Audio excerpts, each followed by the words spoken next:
define those travels as you can, as the song always says. What's going on, everyone?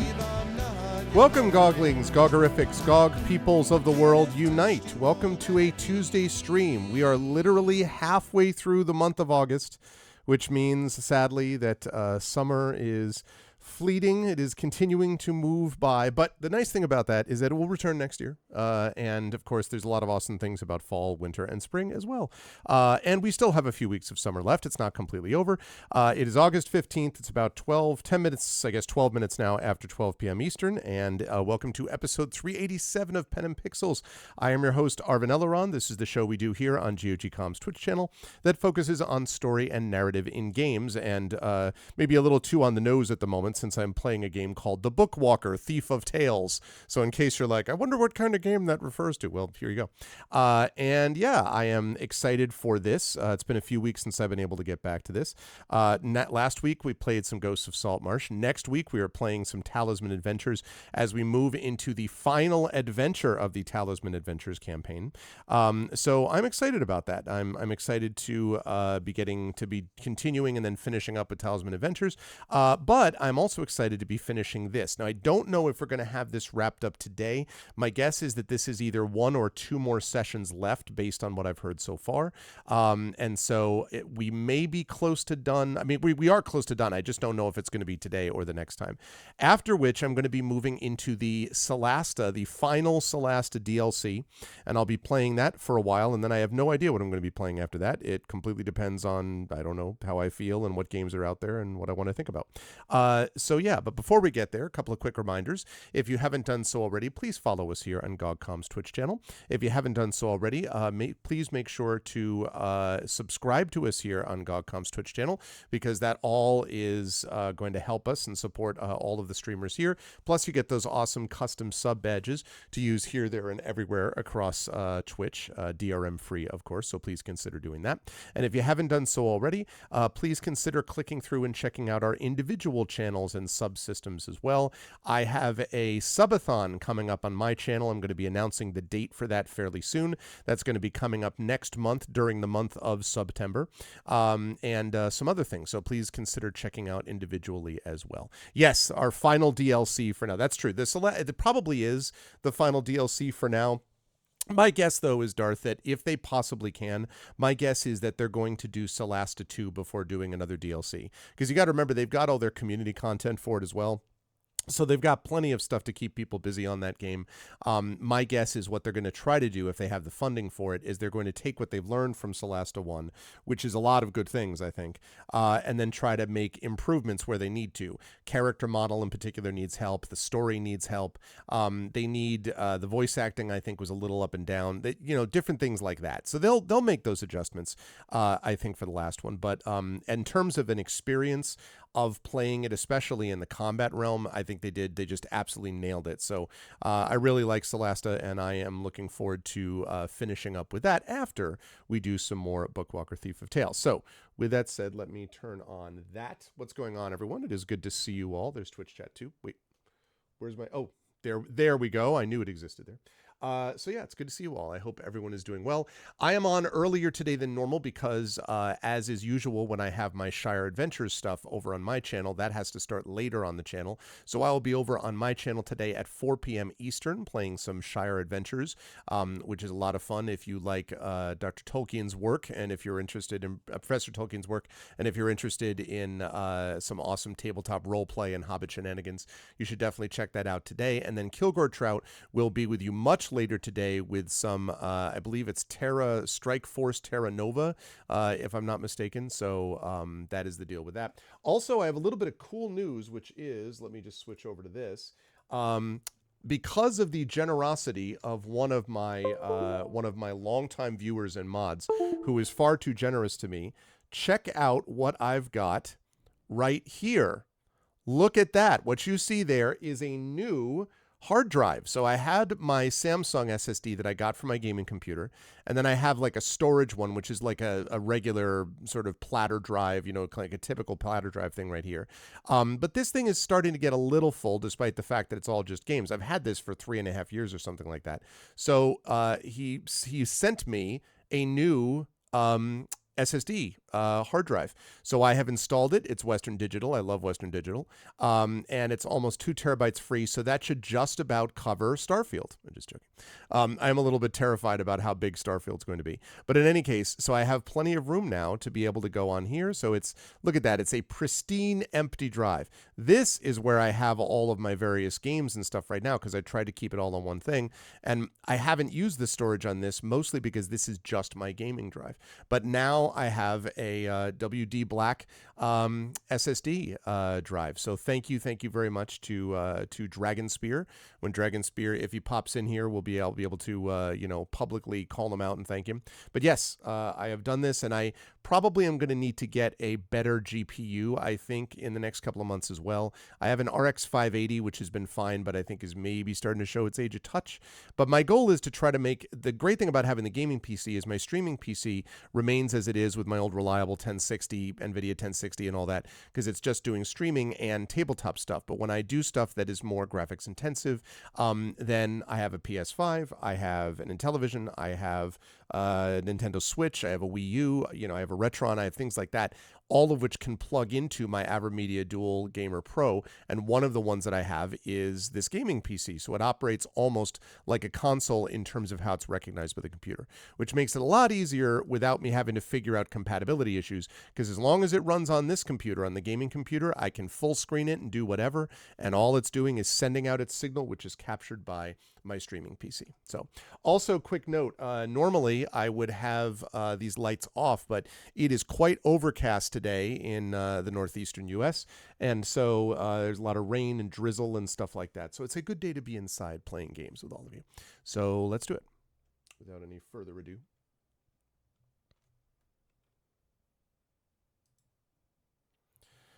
We had a whole big thing we had to deal with last time in getting this transferred over, but I did manage to do it, so we are now in the right spot.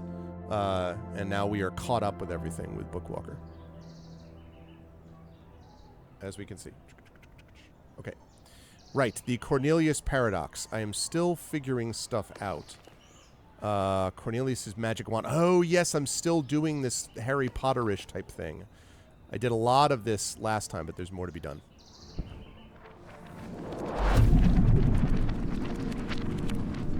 Although I thought I might have needed to go get something now that I think about it.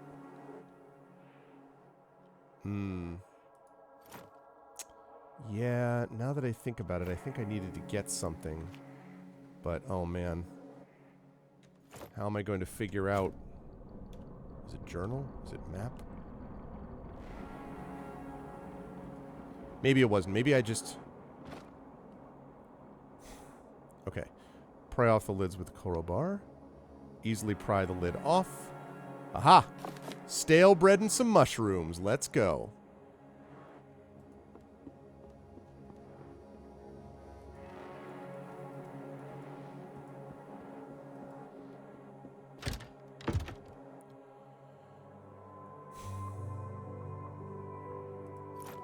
What is the benefit of...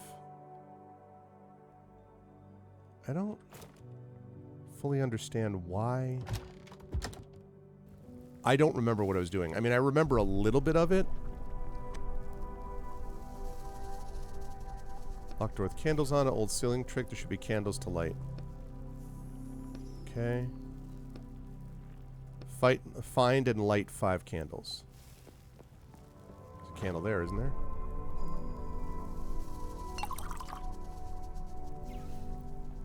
Got all these already.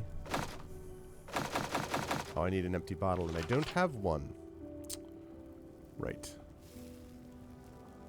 Is that not a candle? Alright. I had to see... I don't remember... I honestly do not remember. Oh, candlestick.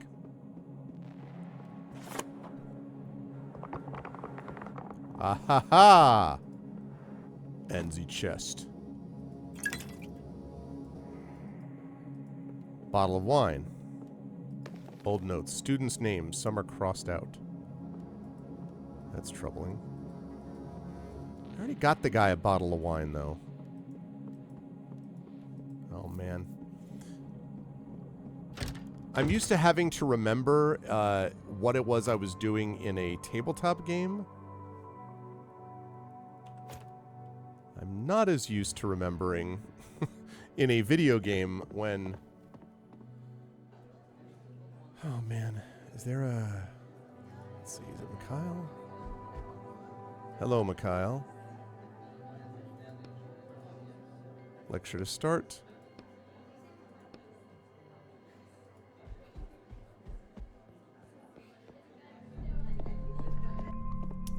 Man, right, there's 5 candles to light. There's one I'm missing. I understand that.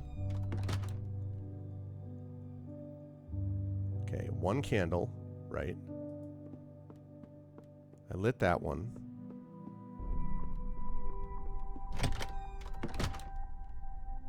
I lit that one. That's 2 candles.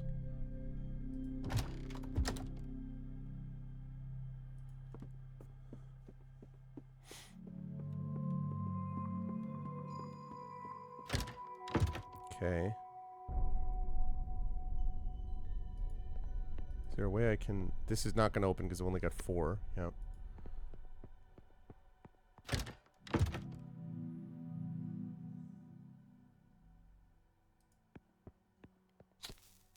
Ah, there we go. That's the last one. Okay. Easy enough. Let's take that. Hello. The wizard glances up at you quickly.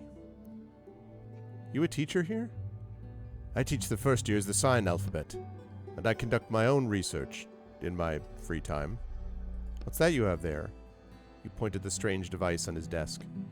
It's just an ordinary astrolithograph. We use them to decipher the signs. Are you trying to discover new signs since the old ones are being shattered? It's more like I'm trying to combine them. Combine them? You see... The signs are on the barrier, and I insist it be called a barrier, not a wall, because the primary function of these structures is protecting the world inside from the destructive force outside. Destructive force? Some kind of creature or being is trying to break down the barrier of symbols and supposedly bring an end to all life inside. All 9 planets will perish, including our own. Okay. So, I believe that all the symbols on the barrier are a kind of message, and it may be an answer to how we can stop the destruction. Our goal is to decipher this message and not just use its power letter by letter as we are used to doing. And you're the first one to realize that the letters on the wall, barrier, that the letters on the barrier might form words? No, there was also Cornelius, but I think most wizards are too busy studying what the symbols can give us right now in the moment. Long-term effects and tasks have always just been passed off to the next generation. Did you say Cornelius? I just so happen to be looking for Cornelius's wand. Have you heard about its disappearance? Yes. Cornelius was the last wizard I can remember who was interested in the meaning behind the symbols. But I was never able to find his work, and his wand itself has no inherent value. It's a paradox. Yes, I've heard of it. The Cornelius paradox. What's up, Sirius? Or Cyrus, rather. Going well. Going well so far. The wizard nods respectfully. And what have you managed to find out? Firstly, that the radius of the barrier available to us is not all that big. We only see a small portion of the symbols. The sun alone blocks half our field of vision. All the symbols beyond -1 degree can't be viewed without going blind. It's possible that the creators of the barrier were expecting all 9 planets to work together to decipher the message. But despite all these difficulties, I've been able to decipher 2 words. Wow. Property of. Is that all? Yeah, Bookwalker is very cool. It is, how would I describe it? It's an adventure game with a little bit of role play elements to it. There is some combat, although it's fairly rudimentary. Very interesting kind of game where you basically go into these books to steal things from it. If you put in !game, you'll see a link there, and I have a link to where you can actually get it on GOG. It doesn't cost you anything extra, but I get a few bucks from it if you're interested. It is isometric. You can zoom in and out of the map. There is one section when you're outside of the books where it's first person, but most of the game is spent inside the book. So, but I recommend it. I've liked this a lot. Is that all? Yes. Property of who? What's up, Mar? He shrugs. I say. Just one sec.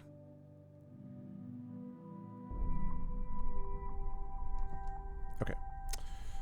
Right. All right, I spoke to him. I did that. I lit that candle. So now that I've lit the candle, that means that this door is now open. So I will go there in a minute, but before I do that, well, I guess I'll go here now. I wanted to open these quarters first because I don't think I've been in here yet. Oh, no, this is the headmaster's quarters. Oh, yes.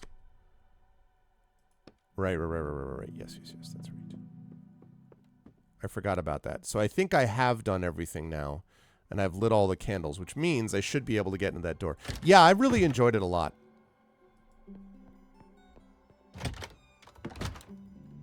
Aha. Secretive teacher. What do you have to say for yourself? The man is on his knees amidst scattered papers covered in different variations of the same symbol. That's the healing magic symbol. I knew right away that you were from the Inquisition. Do with me what you will, I no longer care. I tried everything.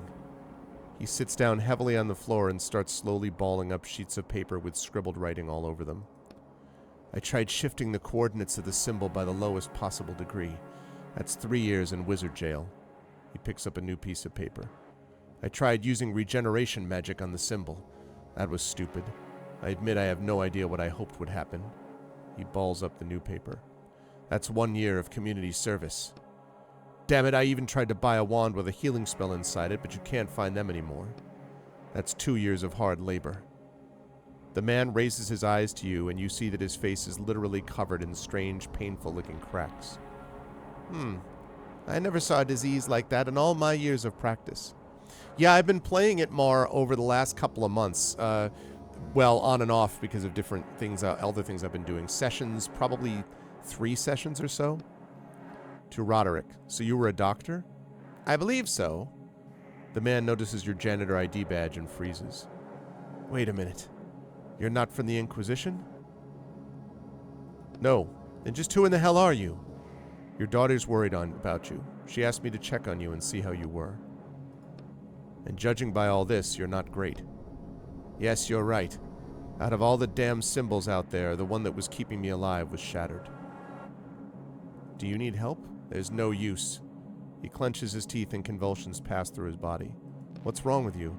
This is a process that affects a rare type of wizard. They call us made wizards since we weren't born with particles of magic in our blood. We obtained that blood through artificial means. And now my body is rejecting that blood and there's nothing that can suppress the reaction. Can't you just drain the magic blood back? It's been inside me for 37 years. I can't get rid of it that easily. My whole body's infused with magic, and now I'm going to pay for that. Are you sure? It won't be easy, even with ink. I want to try. The wizard sits down on the floor, eyes closed. You slowly approach him and sit down next to him. I'm not sure anything useful will happen. With these shackles in me, I can't. Give him some of your blood. A drop of your blood falls onto the wizard's hand. What the? The wizard pulls his hand back sharply. Don't move, let me finish. Rewrite his illness. You concentrate and a stream of ink jumps from your fingers onto the teacher's hand where it's instantly absorbed. Plot twist, use ink in dialogues 5 times. Hey, what's up, Rome Alfie Holmes? Good morning, afternoon. It is a really cool looking game. Suddenly the shackles around your wrists give off a burning coldness. What kind of magic is this? That's still not enough, he needs more. Are you sure you'll be alright? I hope so. You squeeze your hand shut and blood starts flowing along with the ink. You can feel all memory of this illness being wiped from this world.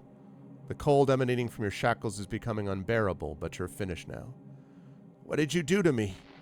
It's not important. I hope you get better now. The wizard is still staring at you, shocked, trying to understand what is going on. You notice the cracks on his face starting to dissipate slightly. How are you? Are you all right? Yes, I think so. You did the right thing. I hope so. You rub your wrists. Icy pain shoots through them, and the skin starts to dry and crack from the cold. See, the reason he's in here in the first place is he's trying to pay back his debt, and he has these shackles on him that mean that his normal powers that he uses with ink are limited. He's still very powerful, but he's not as powerful as he was previously. So it's a big, like...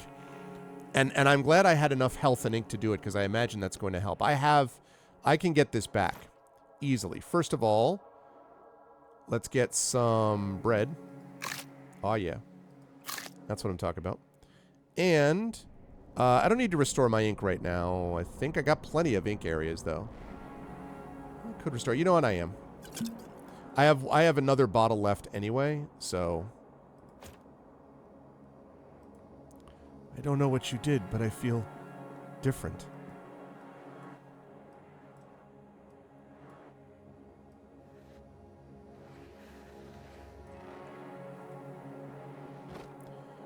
Ooh, a ring and an empty bottle.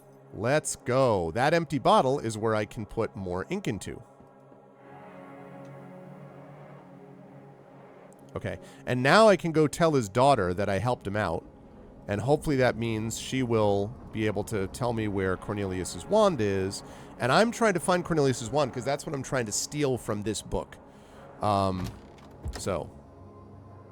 So let's go downstairs. Downstairs in the laboratory, there is a workbench. I think in here. Yes. So let me craft that. Ooh, we got another achievement. Which is deconstruction. Dismantle objects for a total of 1,000 ink. That's right. And see, so now I've got 2 bottles of ink. Ink is how you do attacks in the game during combat, and some dialogue things, as you just saw. And in combat, if you run out of ink and you don't have a bottle of ink, you have to drain your enemies. Now, that does do damage to them, but not as much as some of the other attacks, and in the meantime, they can hit you back. So you're trying to balance everything, basically. All right. Good news. I helped your dad. Did you find out what's wrong with my father? I found him, and he's going to be fine. Where is he? The door with the candle emblems on it. He's in there. All right, I'll go see him. And what do you mean he'll be fine? Was he in danger? Some minor health problems, but he took care of them. All right, I'll ask him for the details myself. This is for you. Thanks for your help. Glad I could help. What did you just give me? Oh, a plant. Okay. That's it? That's all I get is a plant? Ooh, so close to having enough for another bottle of it.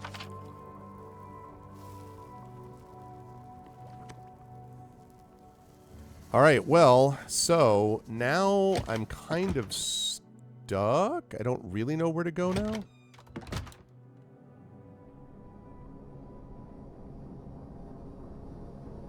I already opened that chest, which has a bottle of wine. I already used the bottle of wine, I think.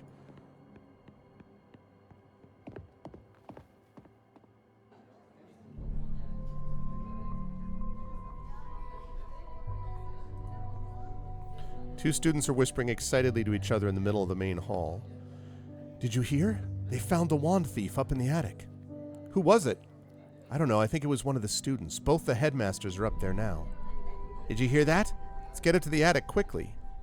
You say that like you haven't already read the ending and found out who stole the wand. The truth is, you changed the plot a little with your actions, so I don't actually know how it ends yet. Can you tell me how to get to the attic? Students turn to look at you. Up the stairs, then into the classroom on the left. The attic door is at the back of the classroom.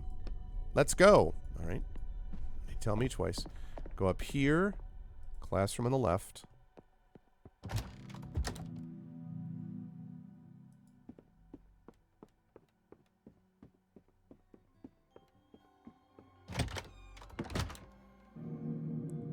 Aha.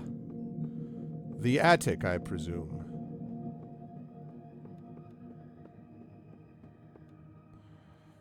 What on earth were you thinking, you little idiot? Give me the wand! I'll deal with him myself. Mikhail, let's just calm down for a second. If any of... I thought it was Mikhail. It seemed obvious that guy was going to be it. If any of you take even a step in my direction, I'll break your stupid wand in half. You'll both get a piece. Except for you, Scarecrow. Hey, I thought we were pals. You don't know me. What's the janitor doing here? I heard noises and came to see what was happening. You may go. Your help is not needed here.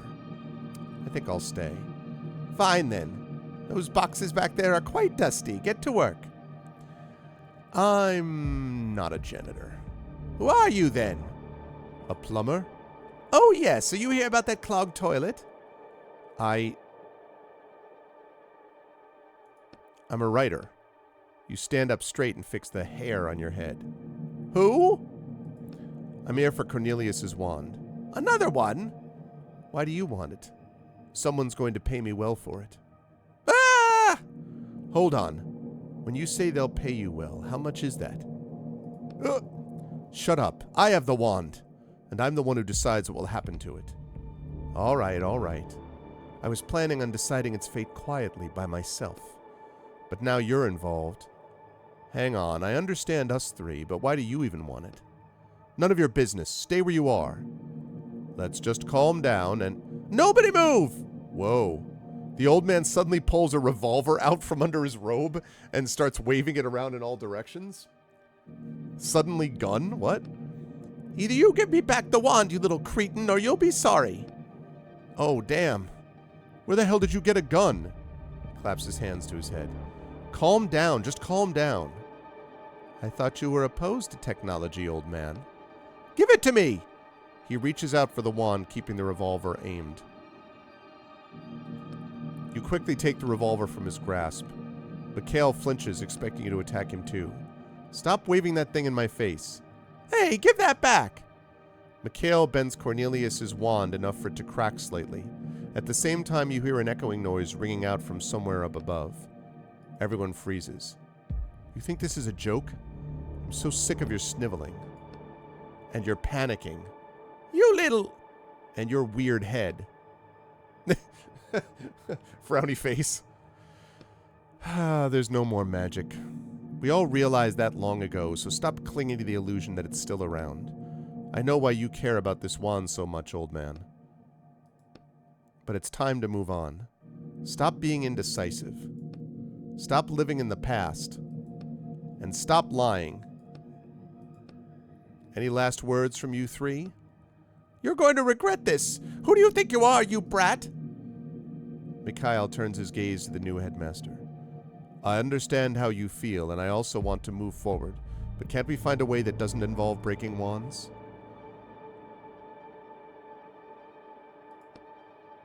You think you know everything about magic, huh? But did you know that it's not dead? You grab the old man's wand from his belt and fill it with ink, trying to summon a fireball from the other end. But instead of fire, the ink just leaks out from the tip of the wand and starts dripping on the floor. Ugh. What the hell was that? I've had enough of this. Crack. Time stops. Your eyes fall on Cornelius's wand. First on one, then on the other. They're both falling through the air. Why am I seeing two wands? Slowly it dawns on you. Huh? What are you talking about? The left and right halves of the wand land on the floor at Mikhail's feet. The old man stares at the floor, mouth open, unable to speak. The new headmaster sighs softly. Mikhail looks at his hands where a few slivers of wood still remain. The wand is gone. So does this mean we failed the order? You start to hear a loud rumbling sound from somewhere up above. I don't know. The phone call from before, it pops into your head. The conversation about how it was absolutely essential that you complete this order successfully. The old man falls to his knees, trying to piece the wand back together. You prod him aside with your foot and pick up what remains of the wand. Give it to me! The rumbling sound gets louder. What's happening? We need to go. I don't know that this worked right. The old man starts laughing loudly. The rumbling completely drowns out his laughter. We need to go!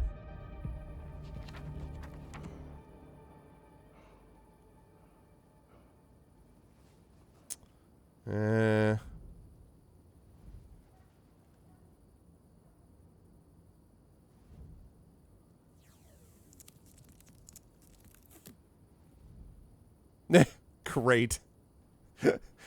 Exactly. Flawless. Exactly as intended. I have a feeling that's not going to go... That's not going to go over well. I have a feeling. It's not exactly right. It's that part of Army of Darkness, where he's like, all right, well, maybe I didn't say every single syllable exactly right, but I mostly said them, yeah.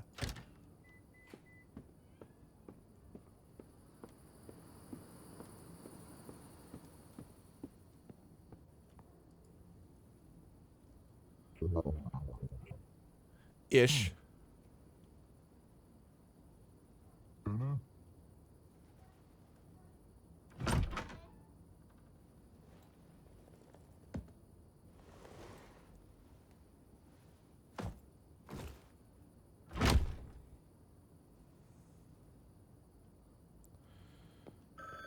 Yep. That phone's gonna be like, you suck. And... oh, here we go. Hello? What the hell were you thinking? A month later. They can glue it. Yeah. Right? Damn, my head is killing me. Achievement unlocked. Complete book 3. Okay. Whoa.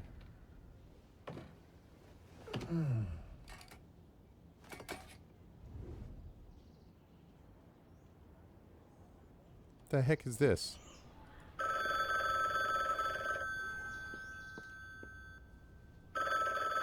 This seems suboptimal. Okay, drain more ink or increased damage. I think increased damage. Because that way I can drain and actually kill some of these guys off. Alright. Actually, wait. Hello, leave me alone already. Hi. I heard you were having some problems with a client. Oh, it's you, Vince. Nah, nothing too bad. I could try and talk to him again if you want. I don't know. I feel like this work just isn't right for me. Hey, what are you saying? You have to do this and get your shackles removed. Your fans need you. I know. I'm just not sure this is the right path. It's bringing me nothing but suffering, and I'm not the only one suffering because of it. You just have to put up with this a little longer. 3 more orders and you're done. Yeah. Hold on, did I ever tell you how many orders I had left? Yes, of course. Did you forget? Alright. Okay, I'll call him right now. Maybe he'll change his mind. Plot twist, Vince is the guy. Alright.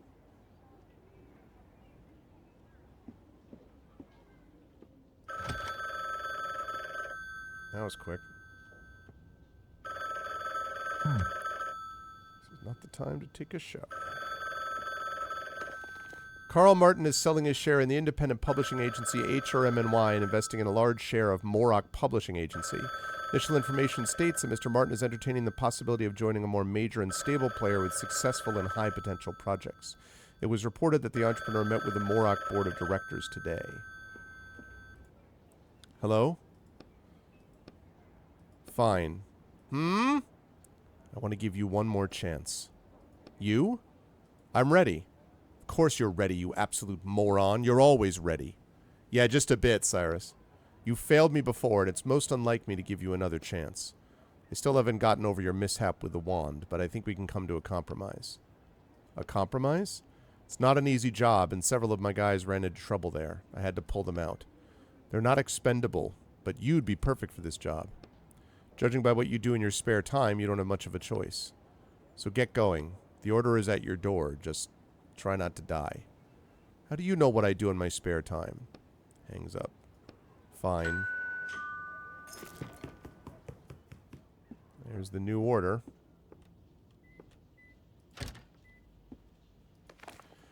Bar tab from Altbleer Fint. Red wine bottle, 525 pounds. Cheese plate, 43 pounds. Broken wine glass times 3, 300 pounds. Broken porcelain plate, 112 pounds. Broken decorative vase, 511 pounds. Broken bar stool. That can't be right. 568 pounds for a stool? $17.99 for a broken 2-person table. Moral damages, $58.30. Our boy is having some problems, people. Having some problems. It's easier to get a new one.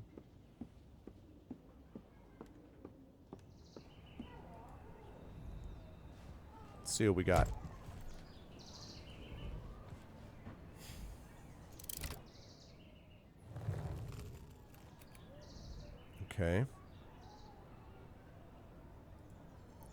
How big is this? Oh, it's a big one. It's the whole underside. Okay. A strange note. The contractor agrees to infiltrate Black River drifters by Elena von Belro and extract an item, the sword Excalibur. The client agrees to pay the negotiated sum upon fulfillment of the contract. An excerpt from a review. However, drawing parallels between dogmatic faith and programmed AI commands is certainly an interesting exercise, especially for a subject that's already been done to death. Sands Magazine gives it 3 out of 5 stars. All right, I'm going to check. I'm going to go in there in just a minute, but I want to make sure that I haven't missed anything yet. Beer everywhere.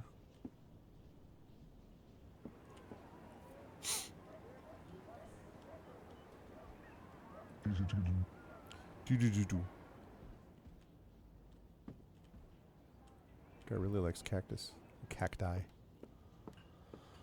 All right, let's see what we got.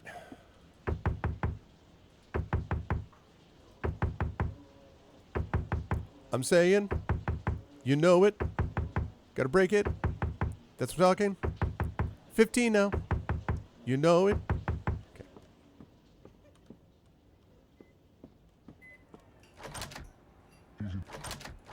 More renovations for the kitchen. Hello, sorry, but I just remembered I forgot to give you back your key, and I know we had an agreement, but I just had so much going on. Well, I hear you again. It's my fault. I promised to bring back the key a really long time ago, and I only came by today. And it's also kind of broken. The place where I work, if I bring outside objects there, it's hard to bring them back again after.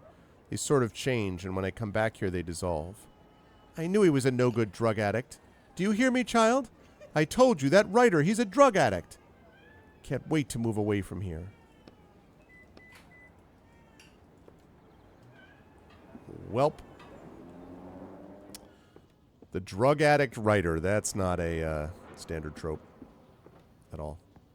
You've never seen that before.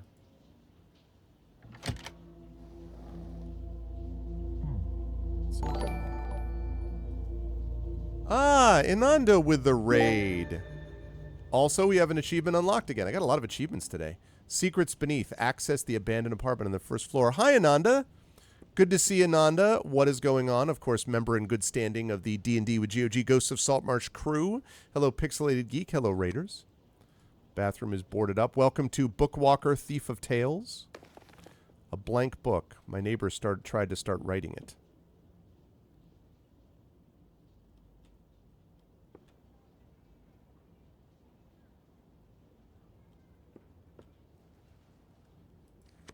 So that's what happens to writers once they work off their sentence.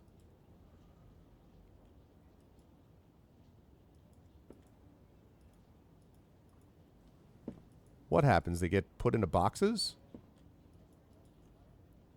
You're playing Skyrim, but you're having audio issues. Oh, no. Well, that sucks. You've been playing that on and off on your channel for a while, right? Are these new audio issues then, I assume? Those are obnoxious and a pain in the ass to troubleshoot. I speak from personal experience, so I'm really sorry you're dealing with that. By the way, chat, since Ananda's here, they get a clean slate. See, I like the way you think, too. I have to say, I was going to announce this, but the podcast, since Ananda's here, part of my tabletop crew, the podcast that I co-host called Speculate, which is an actual play podcast, has been nominated. So it's a winner for Best Visuals in the Rainbow Roll Fest. And then it's been nominated it's been nominated for 3 Webfests: Minnesota Webfest, Baltimore Webfest, and the biggest one of them, which is New Jersey Webfest. And we just found out that it is a finalist in 4 categories. It is the finalist in Best Actual Play. It is a final, and the New Jersey Webfest. It's a finalist for Best Editing. It's a finalist for Best Ensemble Cast. I'm part of that cast, so I get to be part of that nomination fun. And then Best GM, who is my friend and one of my co-hosts, Michael R. Underwood. So we just found out about that late last night. We announced it this morning, so it's pretty good news. So that's cool. Thank you. So we will find out more details about that soon, TM. And I think it's September. I want to say it's the 22nd, 23rd is when they actually have the event. So that's pretty cool. So I am excited about that news, which just came through today. Thank you. All right, I think I've done all the exploring here. It's time to go search out the world of the book.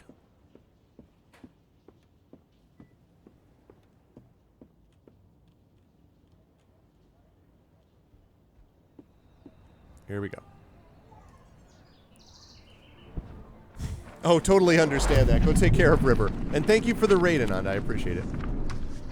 I hope the audio stuff clears up. Elevator, lower deck. Ouch! Landing on a metal floor isn't all that great, I'm guessing. Oh, hi, Jack. I'm Roderick. Right, it's just been so long. It's been a week, hasn't it? Like usual. Well, there was a little setback with the client. Is that booze I smell? No, I just haven't washed this jacket in a while. Do you have problems because of the wand? Yeah, kind of. But we're back in business now. Today we'll be looking for Excalibur. The sword? Are you sure we're in the right book, if we're looking for a medieval sword? We'll find out once we take a look around. Oh no, I gotta... Intruder alert.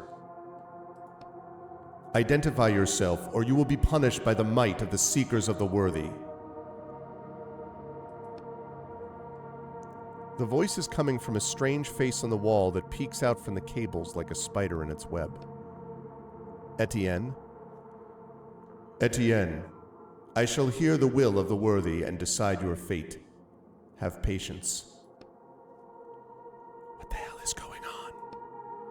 The short version is, this is a pilgrim ship, and they're very serious and strict, so cut it out with the jokes. I'm not making jokes. Shh. So where's Excalibur? And what's this worthy have to do with anything? What do you think the worthy is worthy of? Worthy of Excalibur? Mm-hmm. The worthy's the one who can pull the sword from the stone. They're flying around the universe on this ship looking for that person. See, again, what I like about this is it's taking tales that you know, or tropes that you know, excuse me, and putting interesting little twists and spins on them in a very interesting way. Again, something about this reminds me of the isometric look of The Immortal. Nothing about the gameplay, just something about the look of it. This also reminds me a little bit of the feel of like Planescape Torment. If you mixed Planescape Torment with The Immortal, and then there's one other game that I was thinking about when I played this last couple of weeks ago, but somewhere in that area is what's at. I remember there was an old legend, or tale. I think the new author was also working with the walkers to get the sword. And now it's our turn. The worthy has spoken to me. Finally. Tell me, Etienne, are you prepared to join us pilgrims sailing this black river in search of the worthy, and give your life in the pursuit of our goal? I, the navigator, greet you, Acolyte Etienne. Welcome to our temple and home. Now get to work, as our ship requires constant inspection. Okay. Hello, navigator. The ship's navigator greets you, Acolyte. Where's the ship headed? We are exploring the vast reaches of the Black River in search of the worthy. Do you have any clues about where they might be? The sacred sword will lead us to them. When we find the worthy, they will draw the sacred sword from the stone and guide our people to a brighter future. So the worthy could be anyone? Even me? Hey, let me try and pull the sword out. I know I'm the worthy you're looking for. What's up, Dos Rekios? Yes, the game is neat, I think. First, you must prove you're worthy of attempting to prove that you are worthy.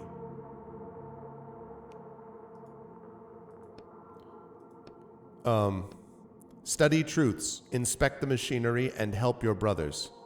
That will guide you to gradual understanding of the truth that will unlock the path to the sword. No shortcuts for you. Can I see Excalibur?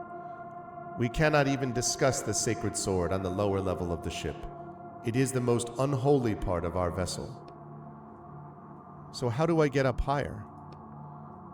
It's simple. You will ascend once you prove you are worthy of it.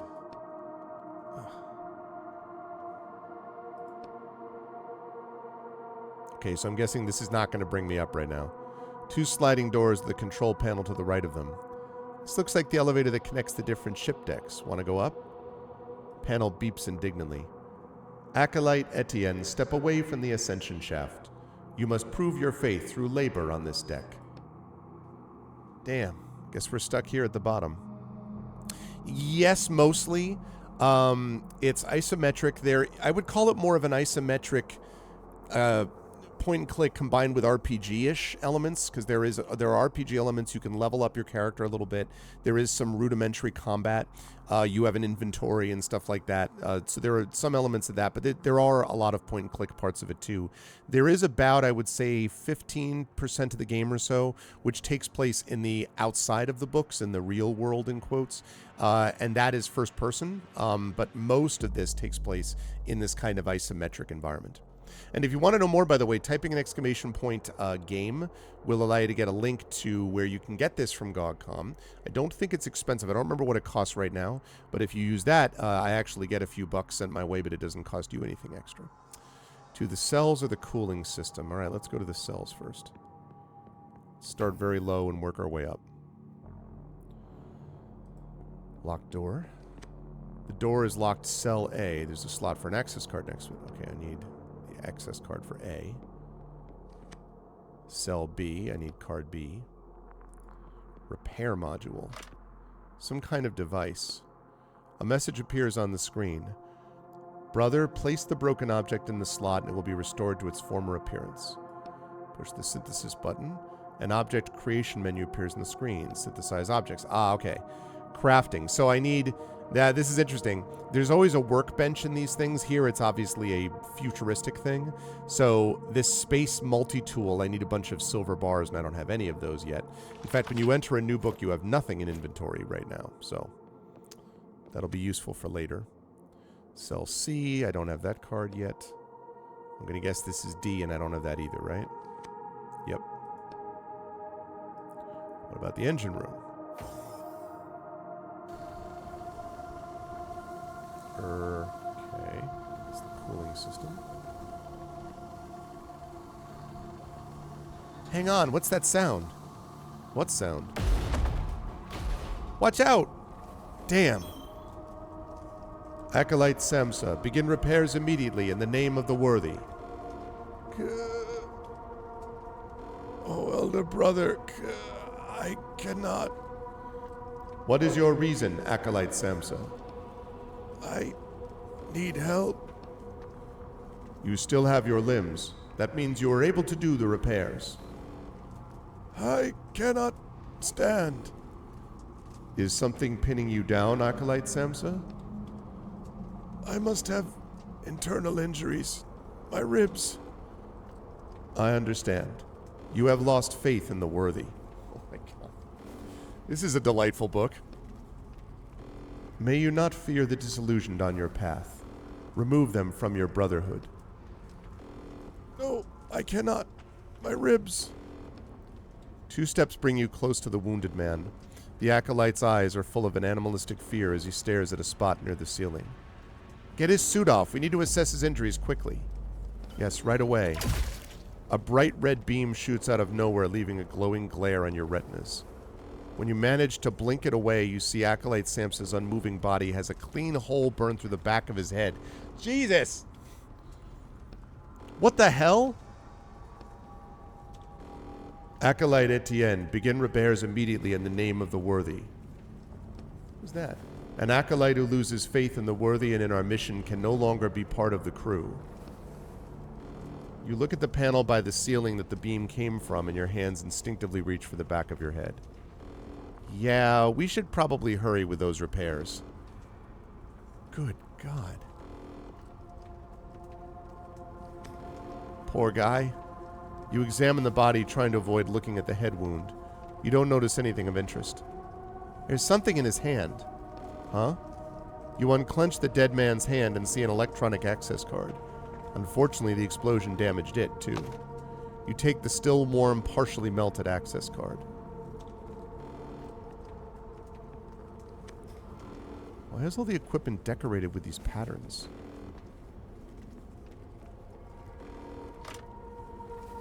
You look at the glow inside the engine through a dense wave of heat. It's molten metal. You should hurry before the core melts. What's the problem? I don't know. The author was very vague in his description of the engine. You lean forward and look into the engine's dark opening. Rubber hoses, metal pipes, pistons, and belts. Surprisingly, it all seems to be in good shape. Everything inside looks intact. So why is it heating up so much? You reach for the closest moving part of the engine. As soon as your hand touches the metal, you pull your fingers back sharply and step away. Damn, that's hot. Maybe it's supposed to be molten hot. It's a spaceship engine, right? Yeah, and that alarm is normal too. And these lights are flashing just for the fun of it. Acolyte Etienne, was it your hand that caused the engine temperature to increase? No, in the name of the worthy. It seems that the cooling system is out of order. Follow the lower hallway to the cooling center and try to determine the problem. Will be done. All right.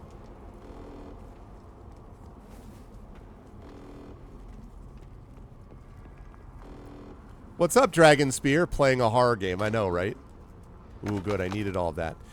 Dragon, thank you very much for the hard drive, as I mentioned before. This gaming computer now has a shiny new Western Digital black drive, thanks to the generosity of one Dragon Spear. So, praise him with great praise. This place is creepy. Creepy Dragon. Filigree Union has an understanding of the steam vendors. What's up, Geister? How are you? Okay, cooling system. Hot steam is escaping from the broken pipe. Pipe is broken, and the water is turned on. What do we do? Disconnect the broken pipe. Okay. You turn off the water first. Okay, close the water valve. It's shut. Now disconnect the broken pipe. Put it in your coat pocket. You'll have to replace it with a new one. That's obvious. Is there a new one over here?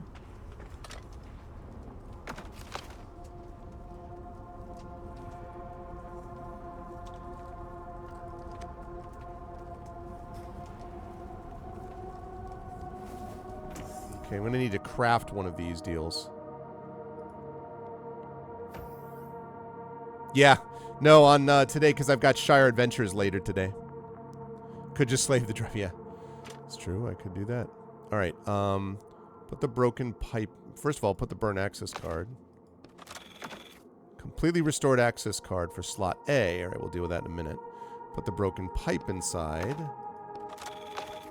Completely restored pipe within. It even recreated the rust on it. I guess that's how it looked before the explosion. Alright, I'm going to synthesize some objects. Okay. I need a couple more silver bars, but the good news is now I can take care of the cooling thing before that all becomes a problem.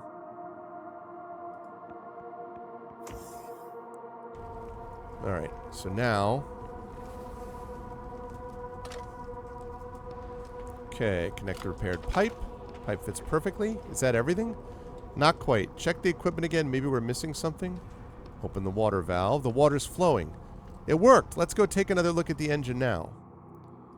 Okay, so now it is active, which means the engine should now be working, which means the navigator will be happy with me.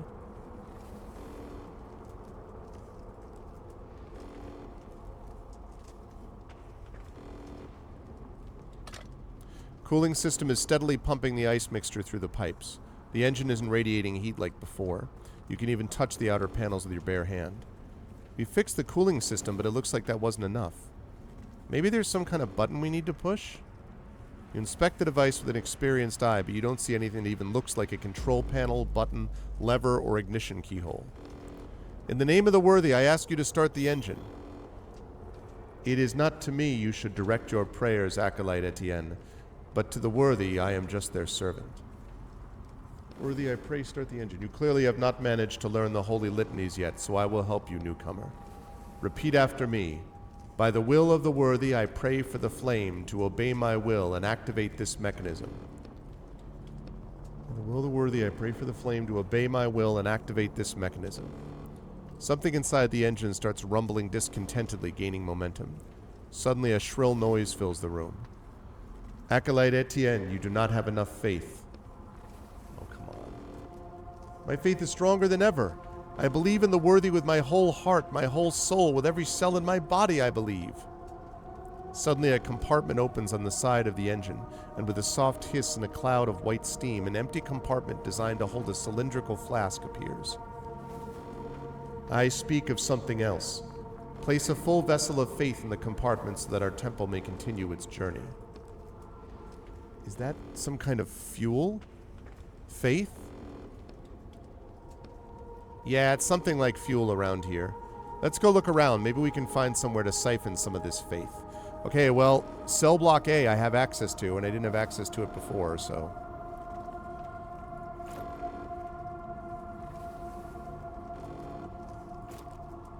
So hopefully that does it.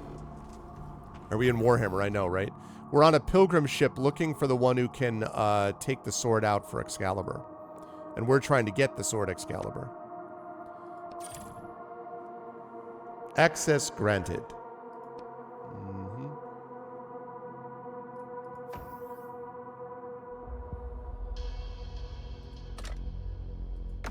Okay. Cryo capsule. A woman is lying in this tightly closed capsule, eyes closed, and lips rapidly and soundlessly moving as she recites something. Examine the woman. The woman looks absolutely exhausted, which makes it hard to guess her age. She could be 40 or 18. Her outfit is an odd blend of medieval style and futuristic materials. Her hands are folded across her chest, and she's holding something, but you can't see what it is. Some sort of amulet that looks like it could be a cross or a sword. The capsule is full of electronic equipment and tubes leading from the woman to a glass vessel that is slowly filling up with a glowing liquid. Among the unintelligible labels and symbols, you see only one you understand. Capsule temperature 24 degrees, manually set. Nothing of interest. This is what we're looking for. They call it faith. Is it coming out of her? Don't think about it. The vessel's almost full. You can take it. What will happen to her? She'll be okay. You slowly pull the glass vessel of liquid out of the machine. The woman in the capsule pauses for a second. A new empty flask appears where the old one just was. The woman returns to her original state. Faith starts gradually filling the new vessel, but it happens very slowly. That's very weird.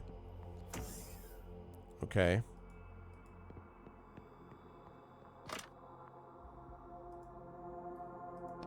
Okay, synthesize objects.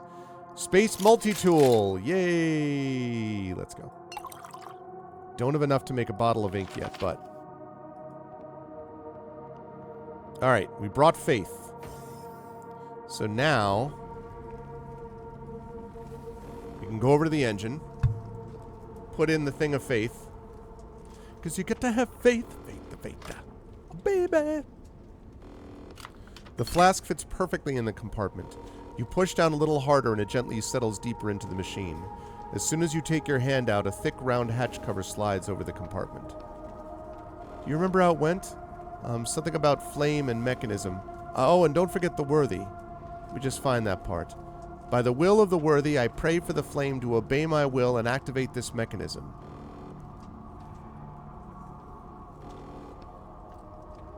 To obey my will.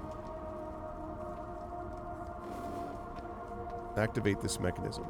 A roar starts building inside the engine, then suddenly bursts out. The pistons start moving. A steady hum fills the engine room. May the worthy bless you, Acolyte Etienne. The engine is working correctly again. Your work here is done. It is time for you to ascend. You start looking around nervously, bowing your head slightly. Ascension is the right to climb higher to the middle level of the ship. Ah, of course. You may use the elevator to ascend. And the sword. Excalibur, it's... The location of the sacred sword will be made known only to those who have proven themselves worthy of that knowledge. The navigator's voice is always cold and mechanical, but he says this phrase in an even colder voice. Well, let's go to the elevator then.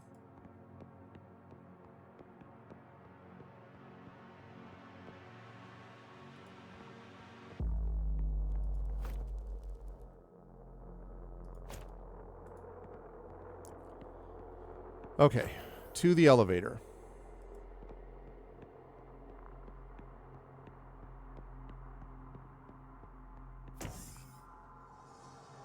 So 1 second.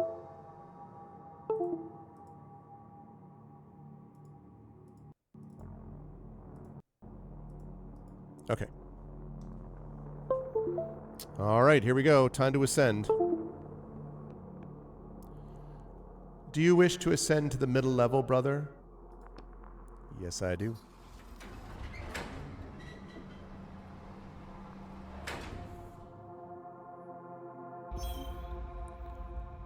Welcome to Earth, brother. Earth? We call the lower decks Hell, the middle deck Earth, and the upper decks... Heaven? Correct, brother. I see you have already studied our scriptures. If the will of knowledge guides you, visit the library on this floor. Okay, and is Excalibur there on the top floor? Every acolyte who ascends from hell must first serve 5 human years on Earth before they will be permitted to touch the sword. It does have a Disco Elysium feel. It's not the same people, but it does have that feel to me as well. That's the other game I was trying to think of. This reminded me a bit of a combination of the Immortal and Planescape Torment, but yes, there's definitely a Disco Elysium-ish feel to it as well. Yes. What? Only after 5 years have passed can an acolyte grasp the highest sacred truth, and then the worthy will permit them to ascend to heaven and touch the sword. Begin your service. Your 5-year countdown has begun. So what am I supposed to do? How should I serve? Study truths, inspect the machinery, and help your brothers. Only routine will guide you to gradual understanding of the truth. We should look around and figure out a better plan than mopping floors for 5 years. Okay, well, let's start by getting an access card, shall we? Okay, which one is that? Oh, B? Okay, we're going down to B. If it's a book, right. And then 5 years passed. Yes, exactly. The classic, smash cut montage. 5 years. Whoopsh. Okay.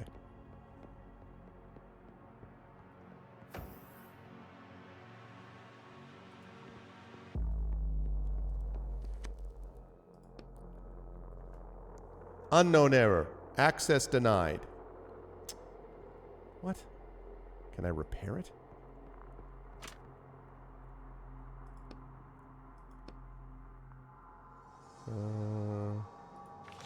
Huh.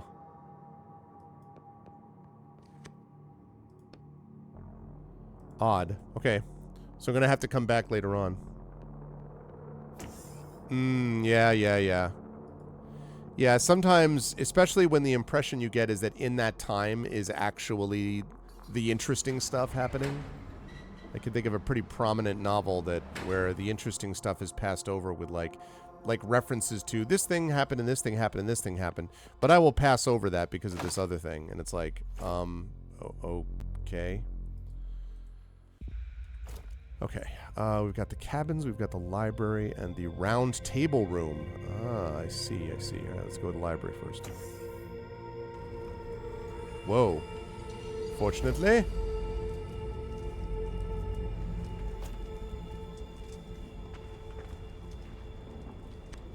There's damage here, too. I guess the engine must have really flared up. You should hurry. The fire spreads to the library, all the scriptures could be ruined. Yeah, there we go.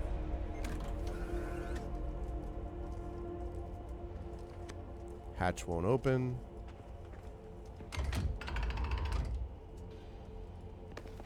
To hear the words of the past, recite the voice prayer. To lower the righteous sword, recite the sacrifice prayer. To alter the electric river's current, recite the spirit prayer. Hold on a second. Going to take a picture of this.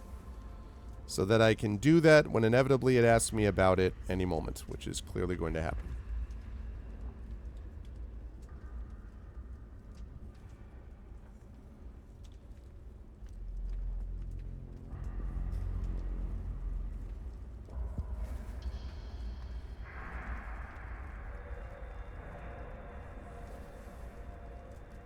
Okay, hang on a second.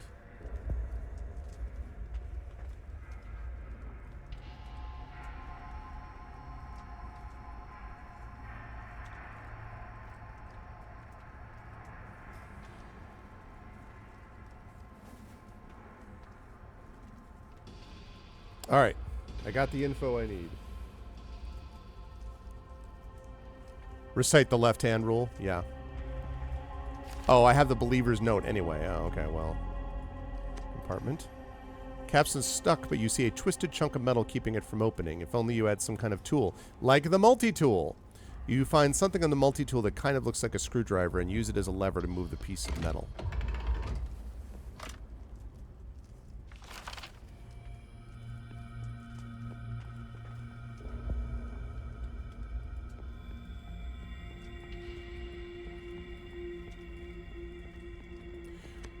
If my hand, O worthy, prevents me from serving you, I will cut it off like a withered root. Let's write that down. I'll call it the sacrifice prayer. Are you sure you won't get them mixed up with such strange names? Okay, that's the sacrifice prayer. I bet I get into there this way. Yep, okay. I will address that. So I got the sacrifice prayer. What's up, Sir Citizen Unknown? Okay, so if we go into the cabins, I bet we can access that.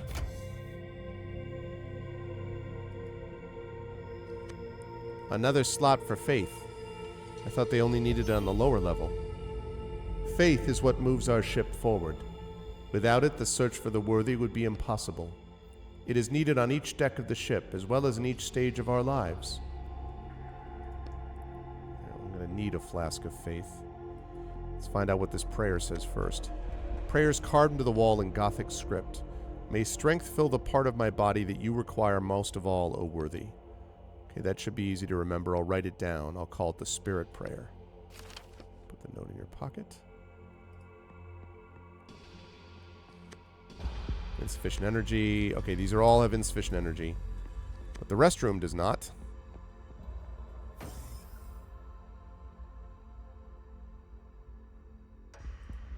Toilets. Access card. Nice. Okay, so that's access C, which I will check in a minute. Another fire extinguisher. I wonder if I can use that on the... I wonder if I can use that on that pipe.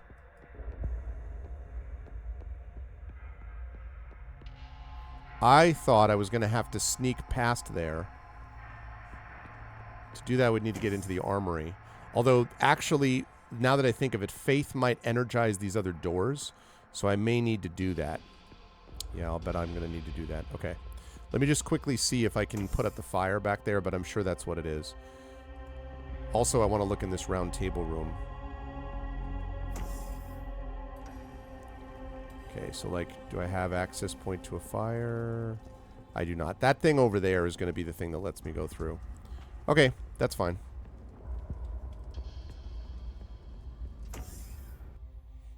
Alright, so let's check the round table room and see if I'm allowed in. If not, then I gotta go down and go for C. What's up, Pandora? It definitely has a Disco Elysium vibe, I would say. Oh my god. Burning cryo capsule. Device connected to the prayer chamber is on fire. You won't be able to get the vessel of faith. Just don't stick your hands in there. We need to find a fire extinguisher first. Whoosh. There we go. The man inside shows no signs of life, just like the equipment surrounding the capsule. The flask of faith was filled up before the fire and is almost unscathed. You take it from the compartment. It really is a miracle that it's intact.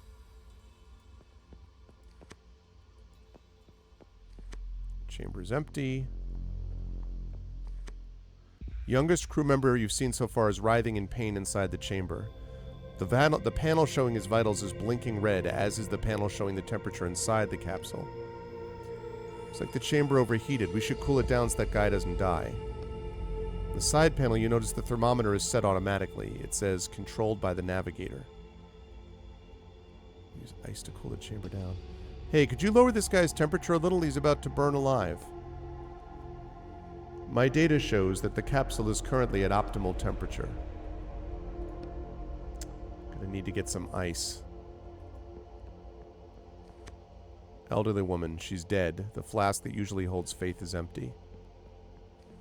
There's an old man inside the capsule. His whole body is shaking and his hands are grasping the chest of his suit as though he's trying to rip it apart.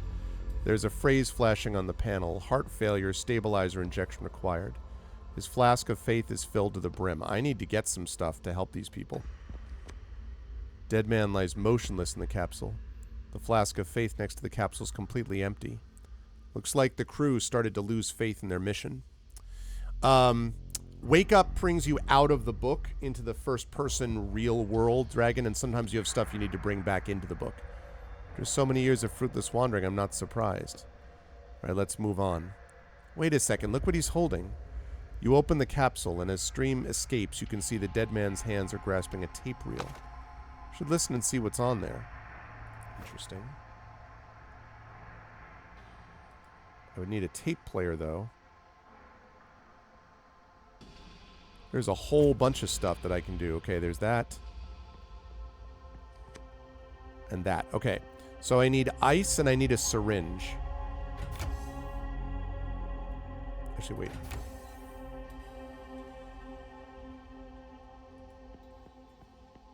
I realized I hadn't checked that one. Does one of them happen to be... No, these swords belong to the ship's crew. Excalibur isn't here. It's supposed to be sticking out of a stone, remember? Oh, right. Okay, so... I need ice, I need a syringe. I'm going to check downstairs in cell level C. And then I'll come back up. Okay, go down.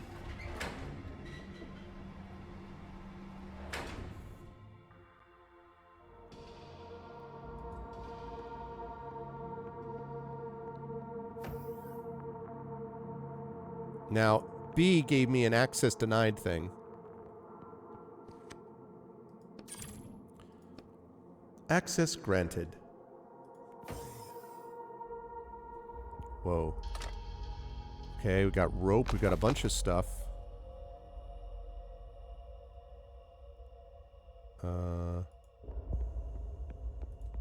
Is that all? Just like... It's completely empty. I don't think anyone's lived here for a while. Okay, so I still have to open B and D. That's fine, though, actually. So, repair module. Push the synthesis button. Synthesize objects. Now, if I extract all of these... Oh, I need an empty bottle. Okay. Alright, I forgot that I don't have an empty bottle yet. That's fine. Alright, now we go back up. So, presumably, now that we have the Flask of Faith... we can energize the doors, and one of those doors, presumably, hopefully both of them will have syringes and ice. So middle level.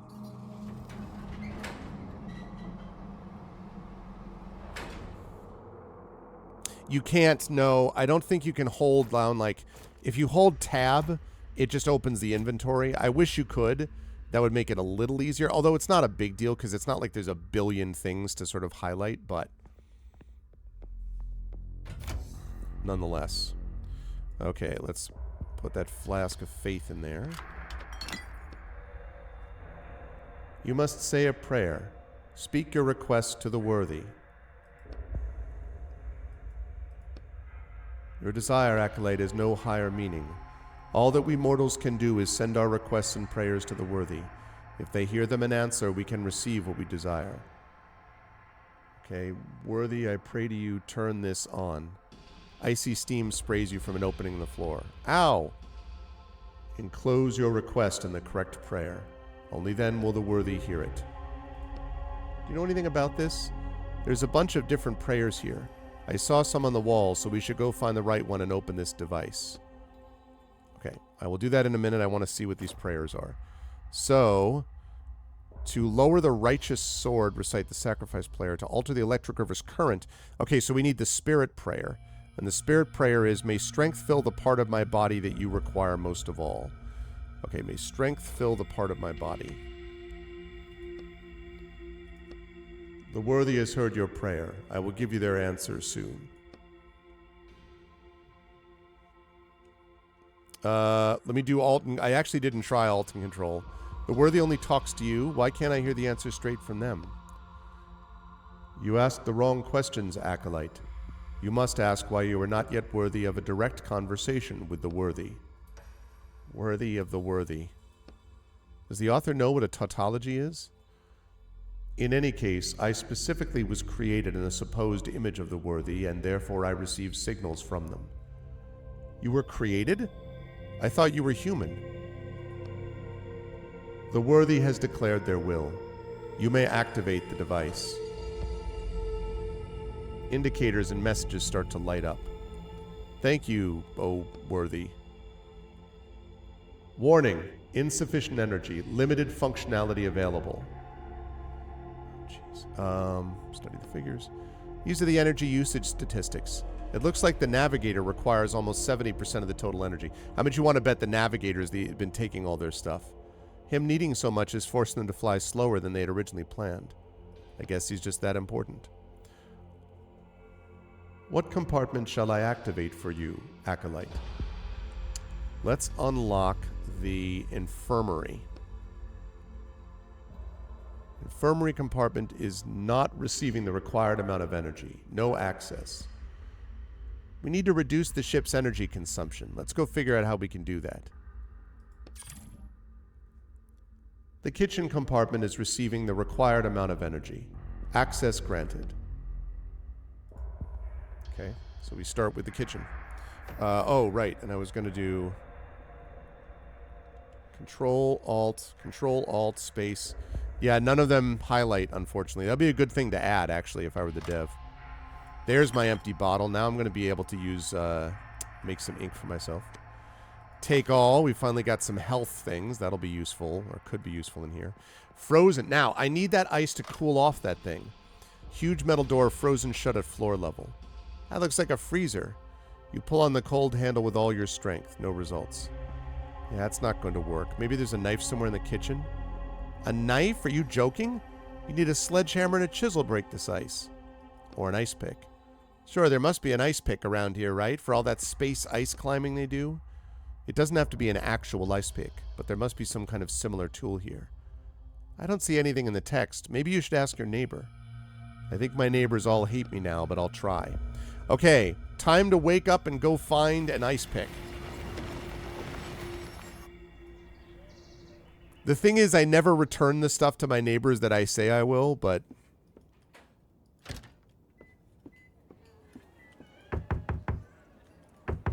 yeah, these people will never answer me. What about this one?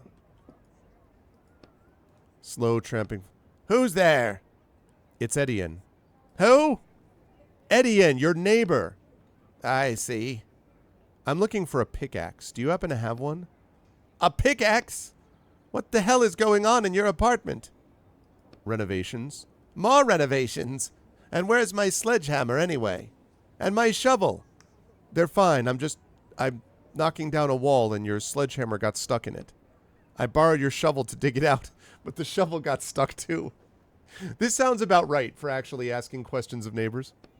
I think a pickaxe is just what I need to fix this. What an idiot. Let me go look.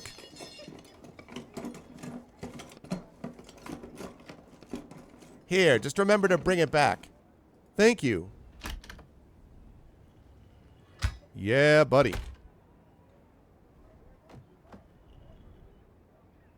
Got me a pickaxe. All right, back we go into the book. A wreck? I think you mean a highly improvisational figure.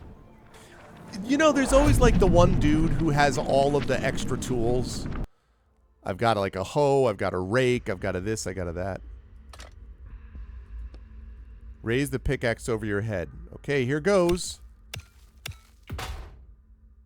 Nice. Now, Ice is broken into tiny pieces. There's nothing useful. Ice, that might come in handy. What for? To cool something down later. You'll find out. Fine. Okay, let's use the pickaxe.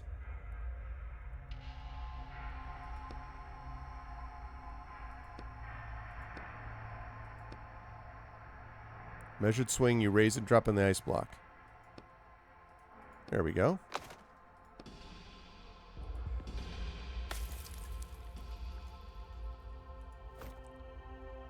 Okay, so now I've got some ice.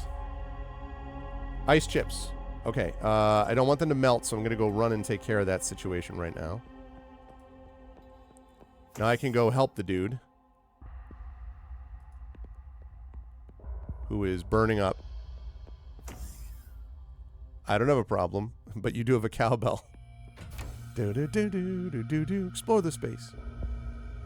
Okay. Gonna cool this bad boy off.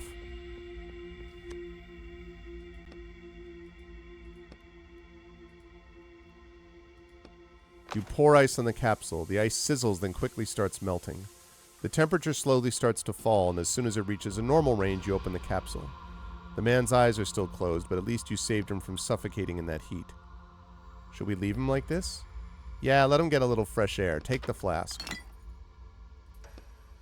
Thanks. Okay. Now we need to get to the infirmary. Got another flask of faith. So now we need to get to the infirmary so we can get the stuff to help the guy. So I'm guessing that's the next step. Infirmary compartment is not receiving the required amount. Okay. What about the armory? The armory compartment is receiving the required amount of energy.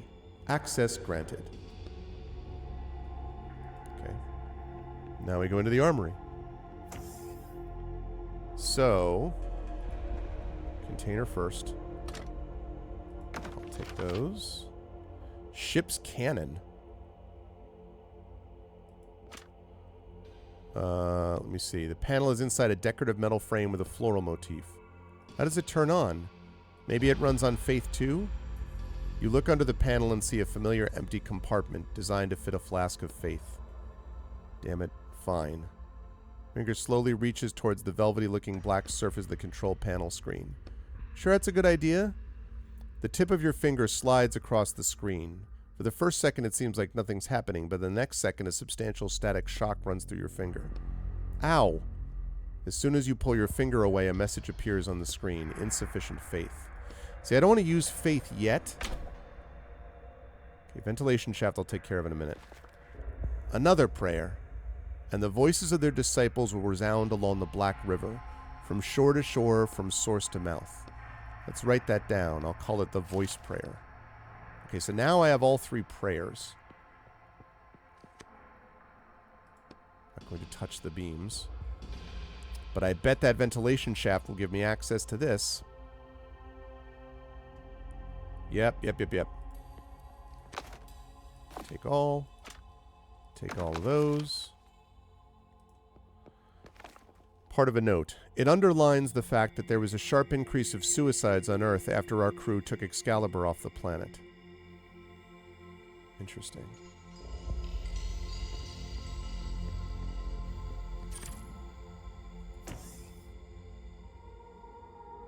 Ah, interesting. So that's where that leads. Okay. Still don't have D open, but now we can at least get into this one. All right. So now I go back through here. I bet using the cannon is going to equalize the energy so I can use that too. Okay. Okay, what now? Try touching the words. That seems to be how they do it in the book. Touch the message and say a prayer. 3 greenish-blue rectangles are lit up on the weapon control panel. So you choose the second option, the screen goes black for a moment, then a chart appears on it. This cannon uses more than 20% of all the ship's energy. That's why we're going to turn it off. What's that number mean? The weapon's firepower. If it's to be believed, this weapon can destroy planets. A shiver runs through your body. We should turn it off quickly. We need energy. You choose the third option, you see a huge message that covers the whole screen. Prayer required. It's hard to tell. I'll look for something about the weapon or energy.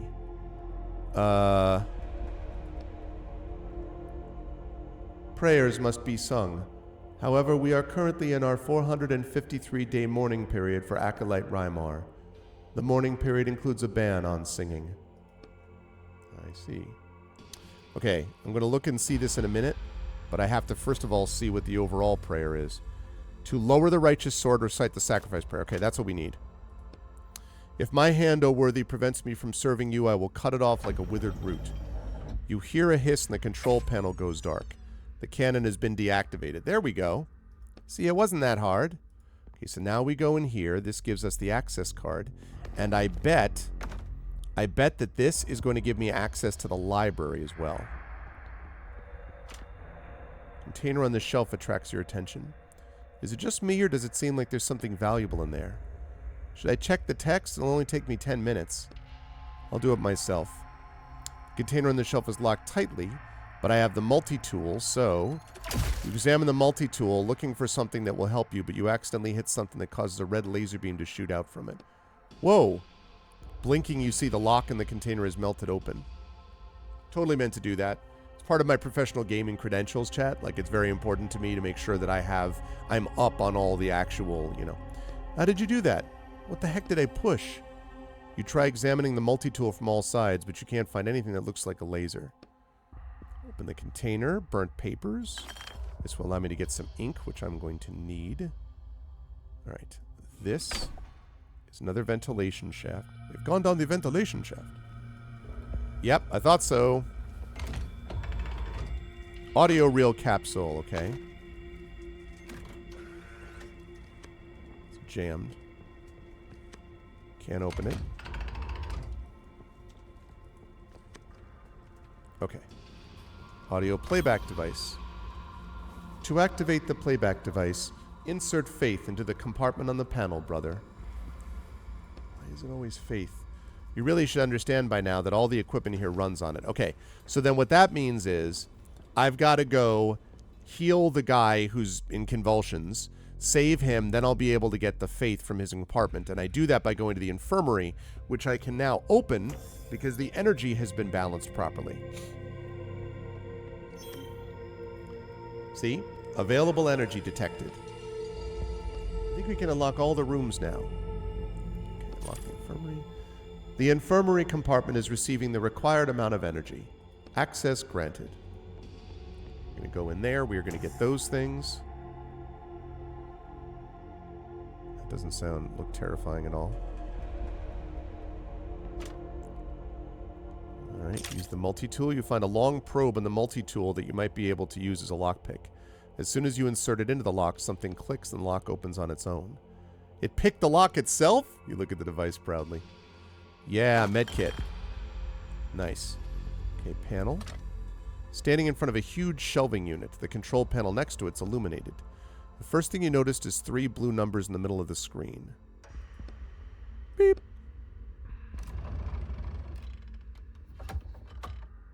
Inside is made up of neat square compartments with different types of bottles in each one. You pick up the closest one and read the old-fashioned paper tag, dandelion leaf. Folk medicine in the space age. It's empty. How about we check the other compartments? Alright, so now we go with 2. Beep.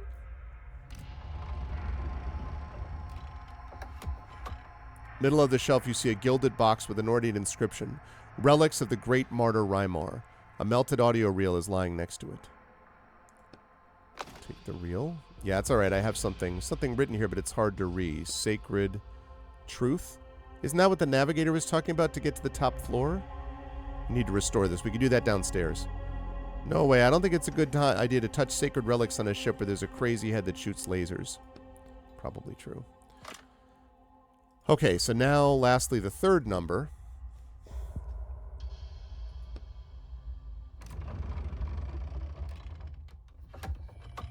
Dozens of mean-looking metal syringes stare up at you from under their glass caps.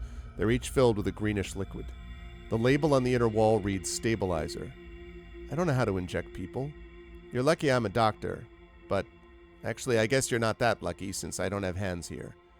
You remembered something new about yourself? Yeah, Anyway, I'd feel more confident if it was some kind of spray or gel. Looks like you'll have to learn a new skill today. Fantastic. You carefully lift off one of the caps and take a syringe. It cools your skin and fits comfortably in your hand. Let's go back to the old man in the capsule. Medical chair stained with something red. That's pleasant. Okay, so now we go back. We stabilize the guy. Get the faith that we need.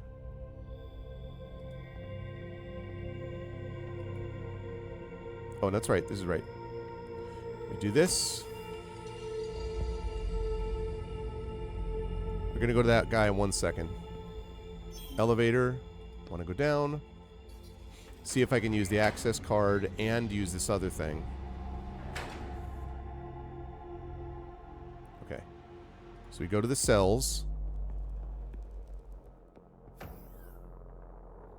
We go to the repair module where we can synthesize and fix the audio reel. Okay. Completely restored audio reel. Alright, let's see. What else is there? Synthesis button. Synthesize objects. Extract all of this. And... yeah, 2 ink bottles. And if I get some more ink, I'll have another one. Now we're cooking with gas. Okay. Hopefully designed for human use. And that audio reel player we can do by dealing with Faith, which we'll take care of in a minute.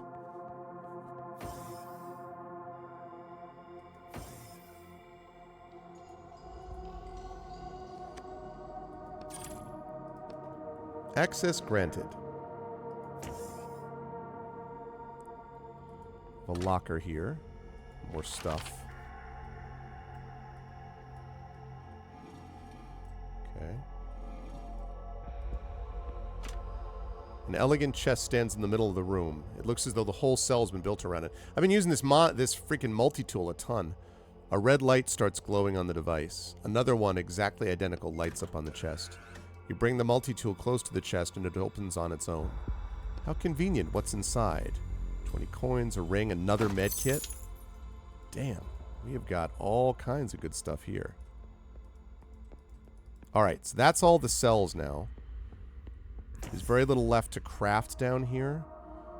Although, I mean, I guess if I found another bottle.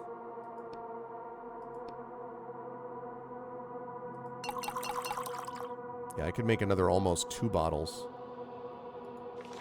Okay. Now we're going to go out. We're going to head back up to the top. We are going to heal the old guy, take the faith that he has, go to open up the audio reel machine on the library, listen to all the audio reels, and that will hopefully let us ascend to the final and highest level and get Excalibur. I hope that was clear to everybody, as it wasn't to me.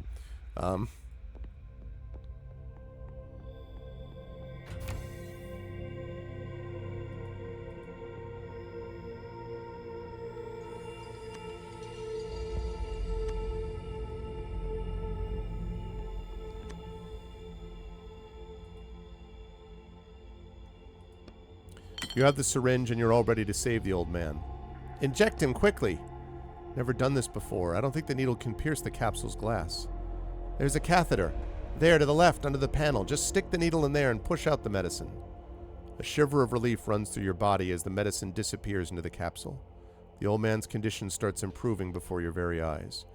You cross your arms over your chest and wait. The old man's convulsions gradually stop. His breathing evens out and his fingers stop tearing at his clothes. Hey, we saved his life. Yep. Now can I take the flask and move on? All right, all right. We did well. Yeah, we did. Okay. So now that we've done that, now we can go back in here. We take the... Shoot, was it here? No, it's not the infirmary.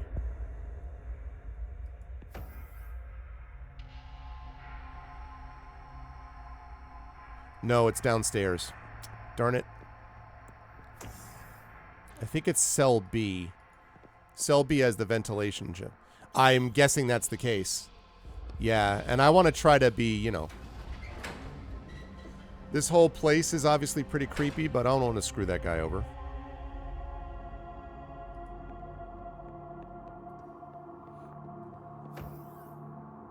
Alright, I think it was cell B.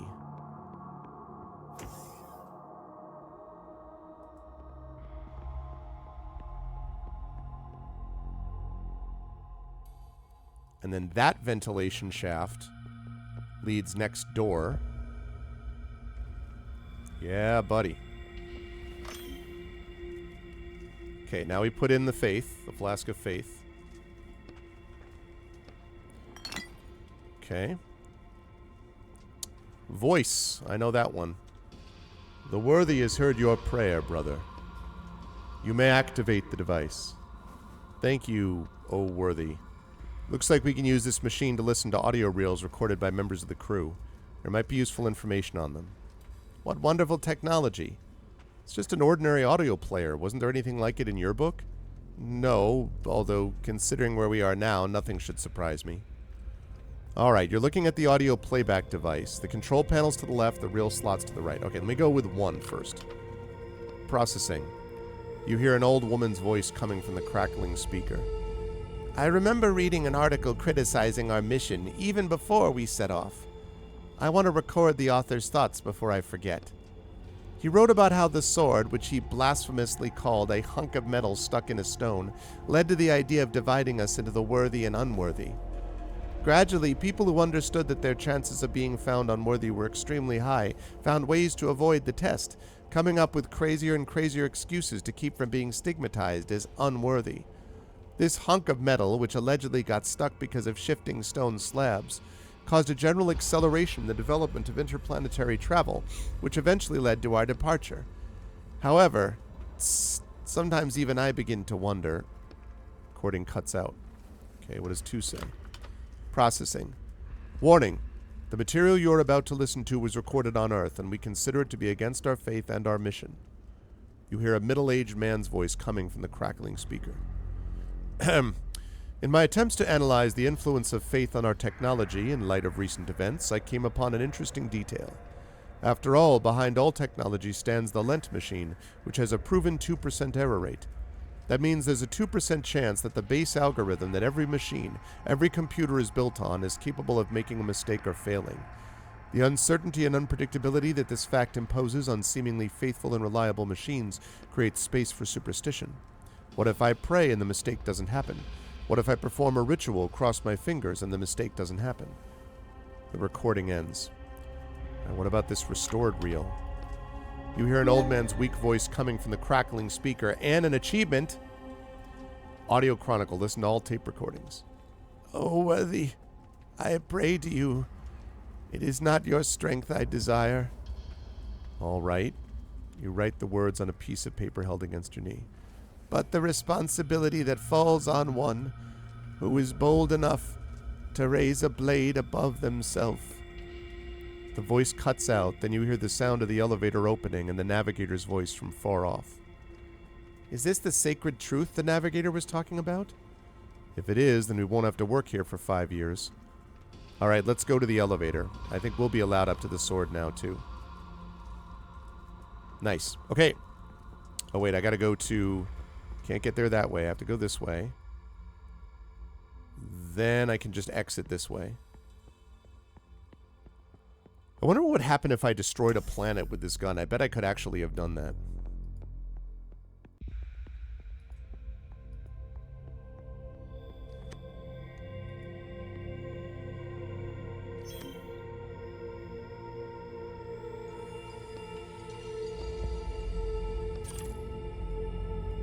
I don't think I went to this one yet. Oh no, I did. This is where I went to the first place. Never mind. I forgot I went to all of them. Okay. So now I can go to the elevator, and I can go up.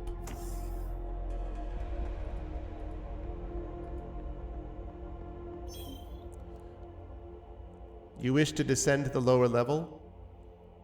I believe I have grasped the sacred truth. I am listening, Acolyte. You clear your throat, glancing surreptitiously at the paper in your hand. O worthy, it is not your strength I desire, but the responsibility that falls on one who is bold enough to raise a blade above themselves. That is indeed the sacred truth. It must be understood by those who decide to touch the sword and be declared worthy. I am amazed that you were able to grasp it in such a short time. Well, I am prepared to uplift you. Are you sure you're ready? Nothing left undone here? No, I'm good. Let's go get the sword. Uplift me. It shall be done. Okay, here we go. Sword time, hopefully.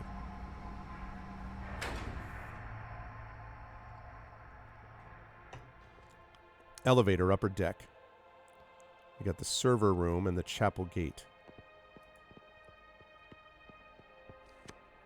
Door is locked. A sign on it says Supreme Navigator. I bet we're going to have to go there eventually.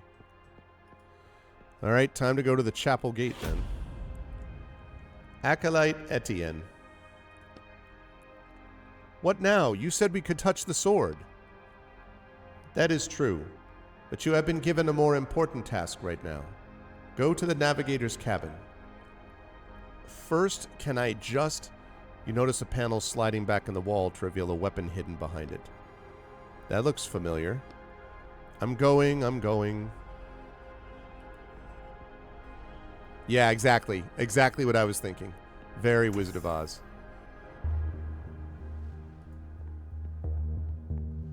Server room. Navigator?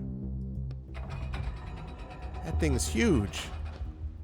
Why did you summon me? Well, besides to kill me, obviously. I need you to change the ship's course. Change it? Can't you do that yourself? I do not have the authority. Only the crew members can confirm the decision to go back. Go back? But what about the search for the worthy? Most of the crew has lost faith in our goal. Is that why you killed them? I simply made several harsh decisions based on purely economical reasons to reserve food and oxygen for the more useful crew members. Listen, the only thing I'm interested in is the sword. I permit you to touch it if you confirm our course change. Change course. Then I'm afraid you are no longer needed for our mission. See about that? Yep. Okay, that's what I thought. So...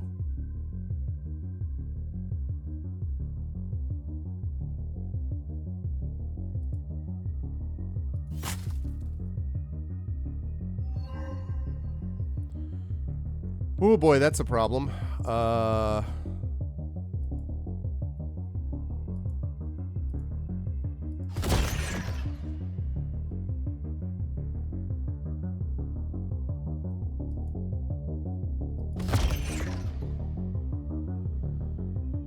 Okay. Let's see.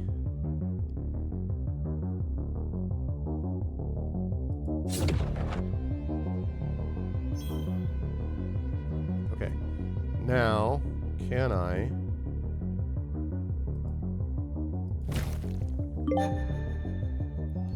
Achievement unlocked. What did I get? Plagiarism. Drained 500 ink from enemies. That's funny. Okay.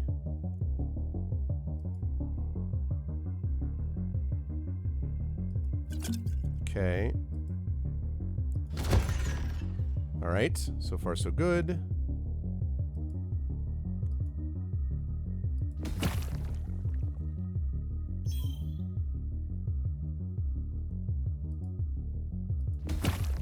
Yep.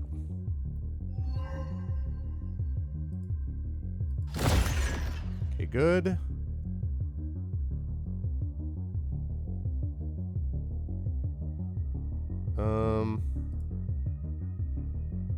Actually, no.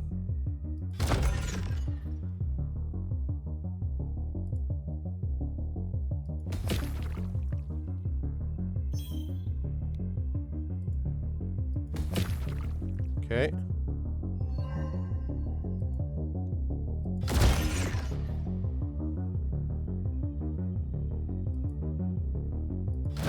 There we go. Sinner, The worthy will punish your soul. The navigator's core flares up from within.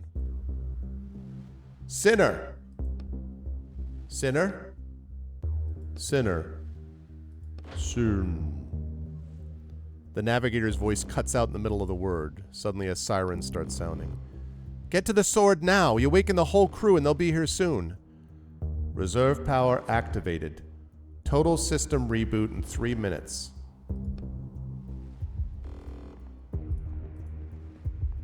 We gotta move.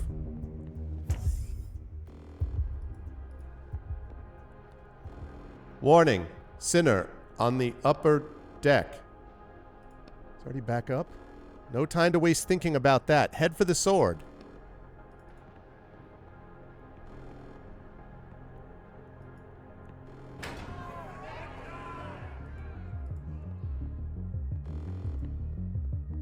No.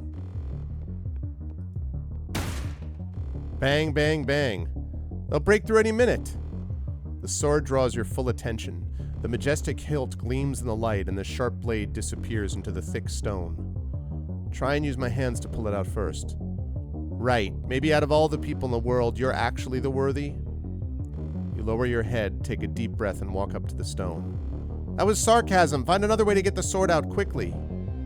Your hands feel like they're filled with strength, and lightning seems to flash inside you. You're wasting time. I am worthy.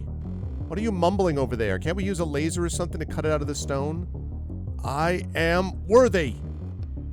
Your legs lead you forward of their own accord. Your hand grabs the sword's hilt and it fits perfectly. It's your sword. All you have to do is pull it out and... Damn it. Your muscles burn, but the sword doesn't move an inch. There's no way it can be stuck so tight in this damn stone. You jump up onto the stone. Grabbing the sword's hilt, you use your full weight to try and move Excalibur back and forth. Bang! They're getting desperate. They'll blow up the whole ship. A high-pitched squeal from behind the door drowns out the siren's wail. They remember that they have an automatic chainsaw, diamond-coated from page 142. Now we really don't have time. Damn it all.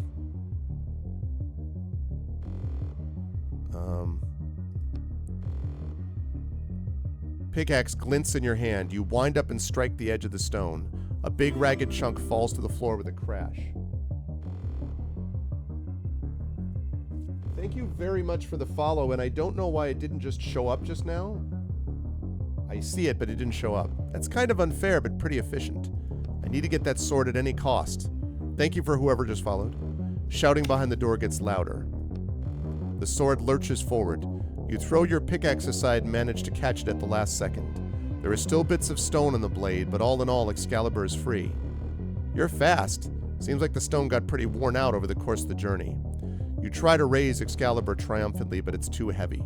Besides, the saw's sharp teeth are tearing apart the thick steel door right before your very eyes. Time to get out of here? Time to get out of here! Woo! That was strange, but I'm glad I beat the navigator. Screw that guy.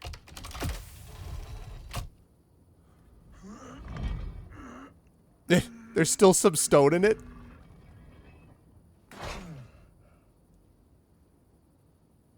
Close enough for rock and roll, right?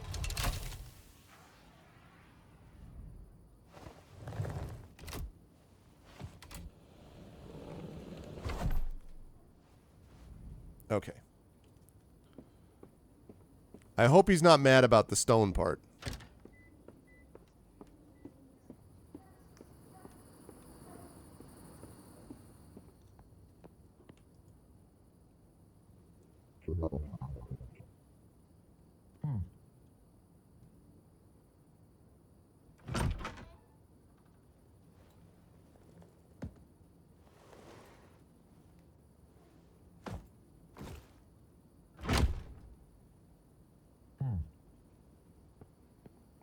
Now I need to get sleep. But he better have liked it. That's all I gotta say. Hello? Etienne, you called. Did something happen? I called you? Yeah, I was away for the weekend, but when I came back there were 15 missed calls on my machine. I figured something must have happened to you. Damn. Hey, I'm sorry. I don't know what came over me. I apologize for bothering you. Don't worry about it. Well then, goodbye, I guess. Yes. Goodbye. What? Come on, Etienne.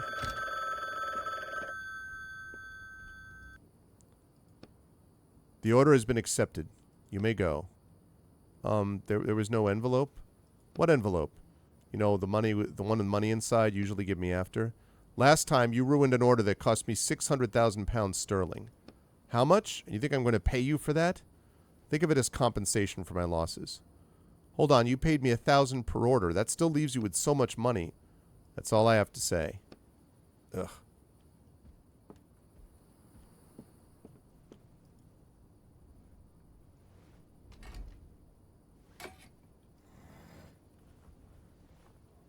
According to him, that means there should be 2 orders left. It's been a tough day. Another achievement. This is probably the chapter being over. Black River Drifters, complete book 4. Black River Drifters. Okay, no more beer bottles. What a wonderful day. Can actually see next door this time.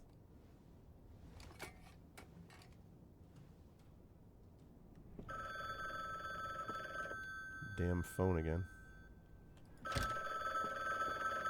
Hey, flowers. Okay, so I can stun, interrupt enemy action. Increase damage. No, I like the increased damage.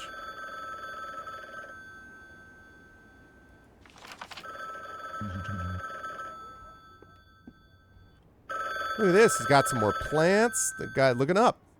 Hello? Here's a job. I'm ready. Anything else? No. The order's at your door. He sure is strange today. Ah, that smells wonderful. Wow.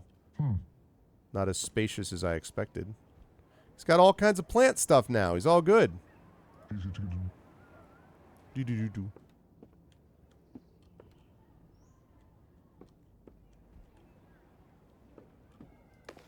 New book announcement. This battle will be the last.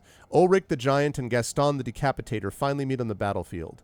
Each one has total faith in his victory, and each one possesses a mighty artifact. Can Excalibur take on the Hammer of Thor? You will find out for yourself in the latest book from the author behind the bestsellers Sweeping Strike and Sweeping Strike 2, Tig Torf. And may these heroes strike to win. Boys, sign me up. The better story for these artifacts. Wait, I saw something. I saw a thing.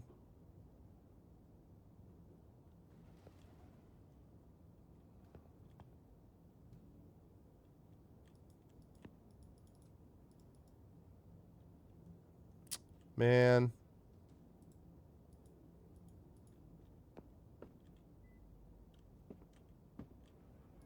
I already read that. Mr. Quist, I would like to congratulate you on your purchase of an apartment. You are not the best of renters, and you were constantly late with payments. However, when you told me you were prepared to purchase the entire apartment, I was overjoyed. I am delighted that you have a new source of income, since as far as I understand, you no longer write for a living. Seems you made the right choice. I wish you good luck, Mr. Askald Bermendal. You know what, bro? If I bought the house, don't tell me about how I was a crappy renter, or I can buy another one, you know what I'm saying? You know what I'm talking about? Just so you know, you were a piece of crap when you were a renter. Like, all right, what do we got?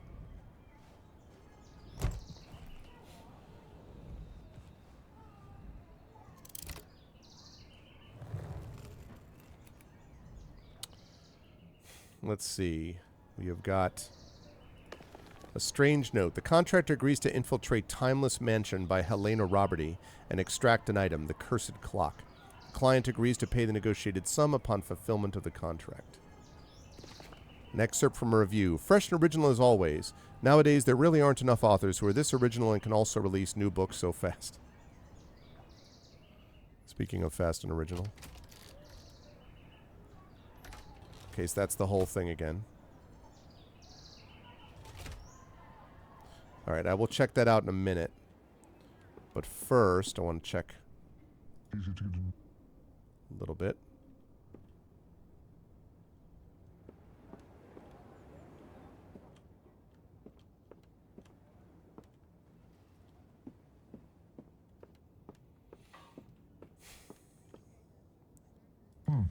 Decided to do some gardening too.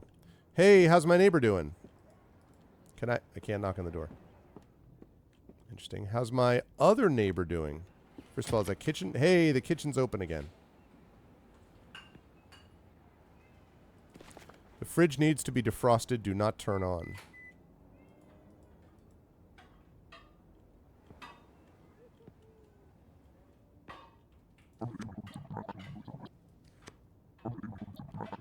Gotta wash those dishes.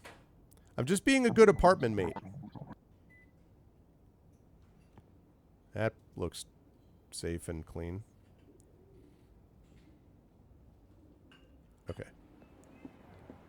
Hey, what's up? Hey, what's up? Hello? Greetings? I'm here? Okay. Well, unfortunate.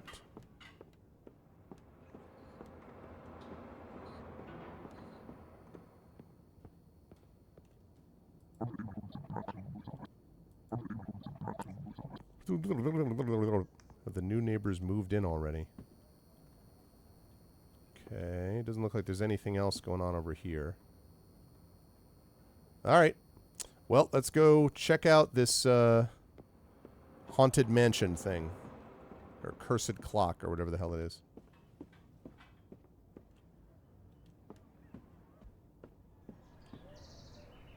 Timeless mansion.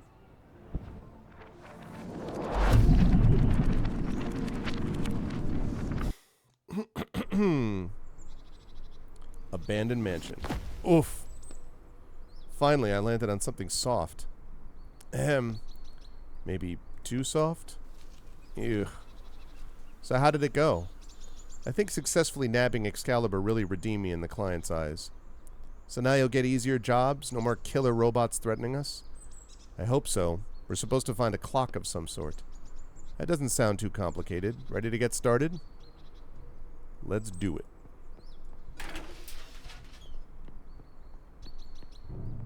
What?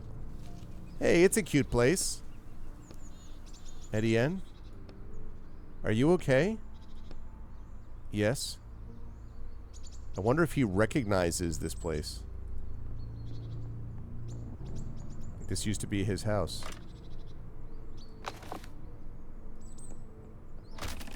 What the? Oh god, oh god. A woman runs past without even glancing at you.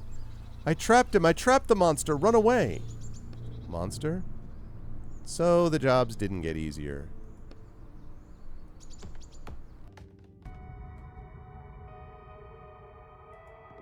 This sounds totally normal. Steps collapsed under their own weight. Old rusted pipes run along the walls. One of the pipes is dripping. Actually, the water's full on flowing out of it. It's too late to save this pipe. It's too late to save this pipe. It's too late. Aha. Damn, girl! Get back here and let me out! I'll find you and your friends too. You really think this cage can stop me? Is this the monster? Who are you? Damn. Etienne? You know him? Etienne! The man's eyes seem to burn through you.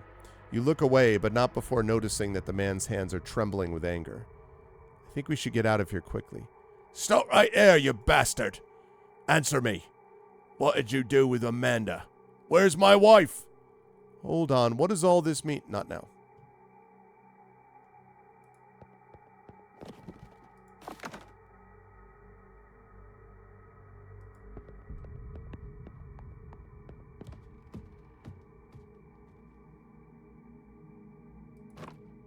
Yep. Yep.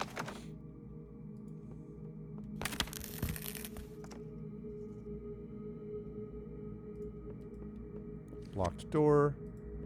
The door to the hallway will open. Maybe I stole his wife? That'll be unfortunate if that's actually what happened. Can't get to it. There, the clock. Okay, there's the... Why does that fellow in the basement know you? This book. I wrote it. What? What do you mean?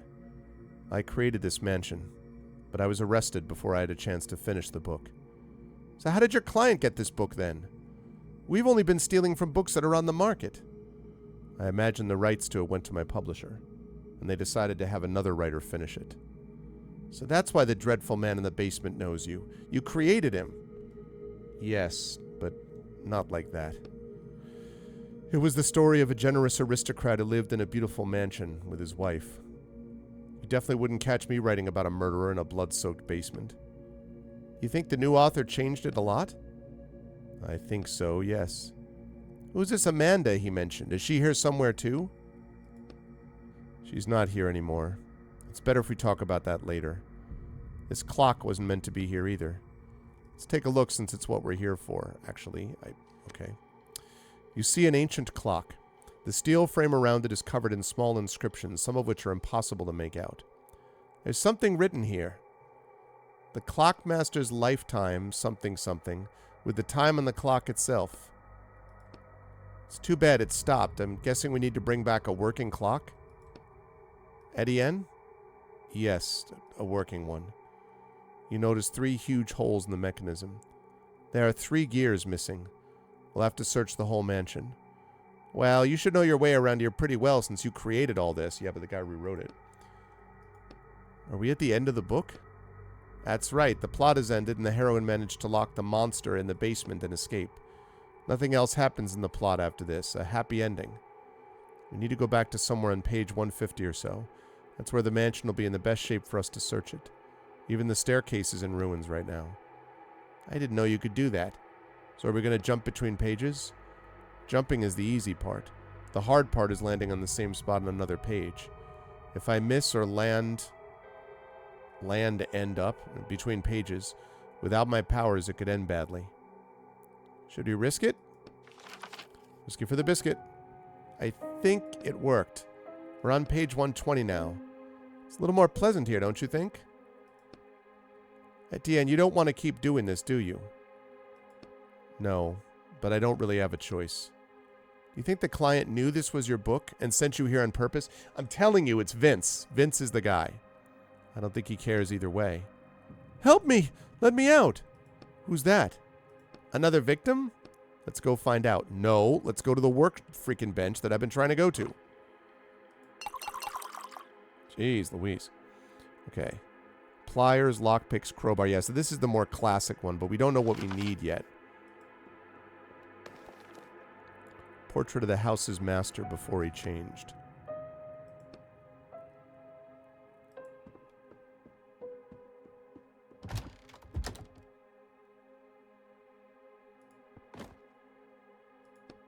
Okay, I might need a lockpick.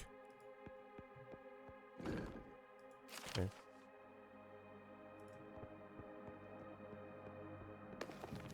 Master is clearly not a modest man.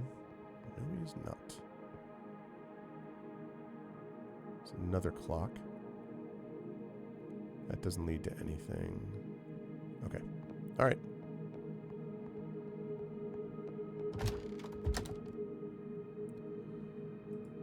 Nope, nope, nope. Not the entrance. Not the entrance. Let's see. Door to the hallway.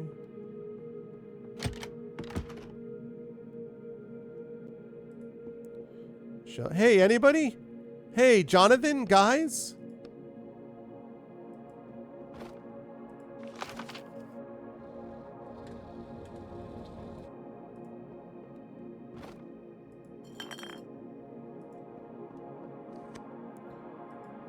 Storage door. Is anybody there? Help me, Jonathan! The voice is coming from behind those shelves. I hear it.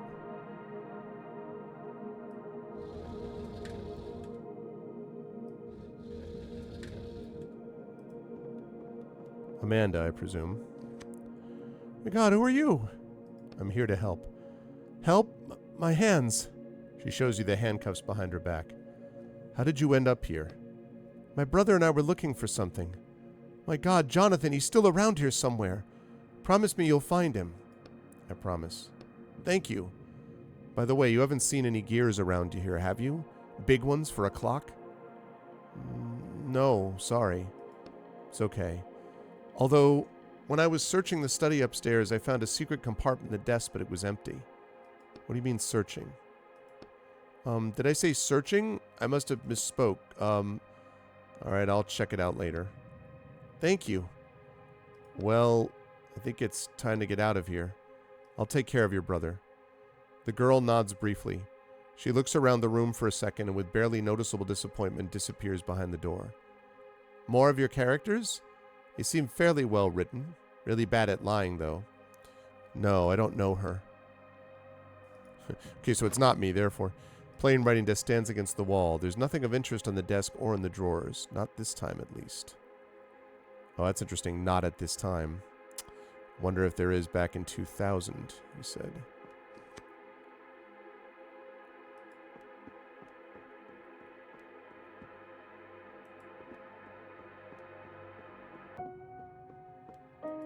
Okay.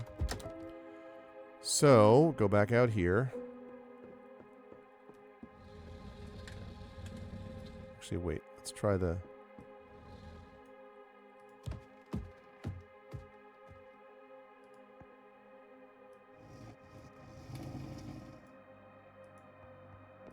Locker first. You look at the empty cell. The scratches in the floor and chains hanging from the walls make this a frightening place, even without... I wonder where our monster is in this time. I think we're better off not running into him. It looked like he was ready to kill you right there and then. You think the new author made him like that? No, nothing has changed there. Oh, but he's not supposed to hurt the other characters. And this change in him bothers me. It's kind of like Jekyll and Hyde-ish to me.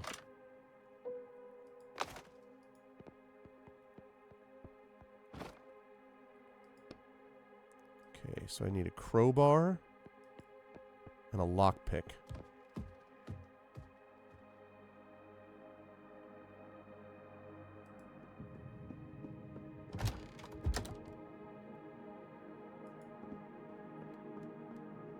Don't know if I have enough to make those. I do have the tools, which I needed now.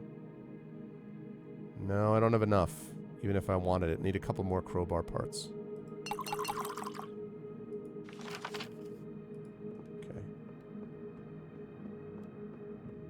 Oh, wait.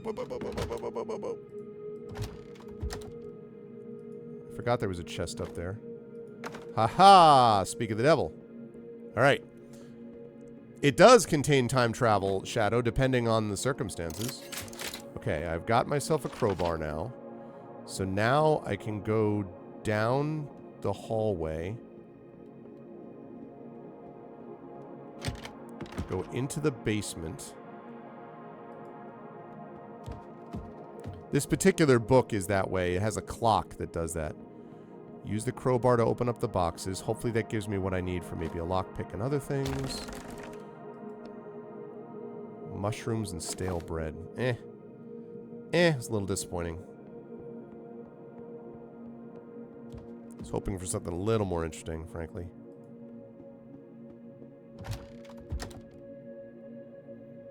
Okay,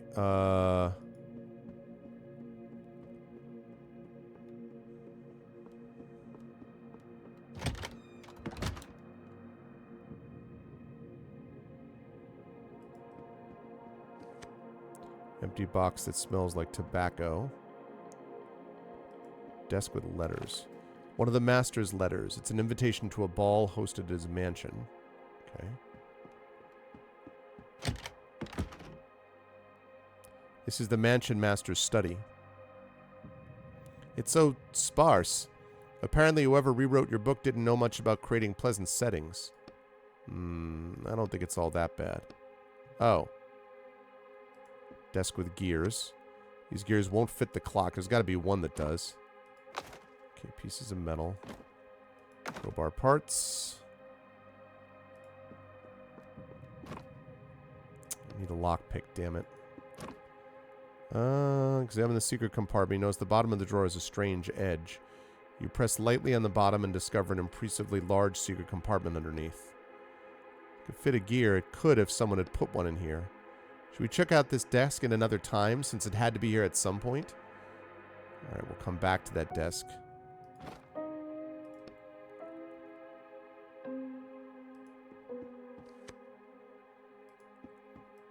All right, so all I have to do is go check the entrance and then go back to another time.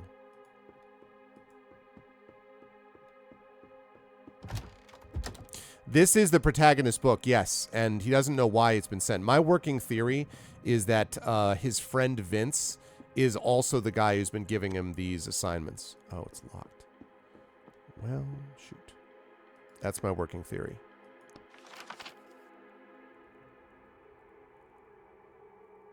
All right, so the good news is we're in 2000 now.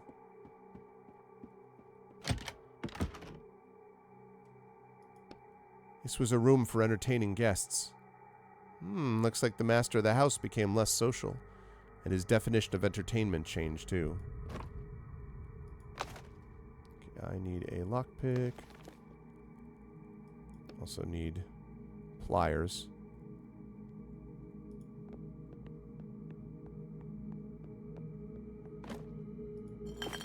Definitely need the lockpick most of all.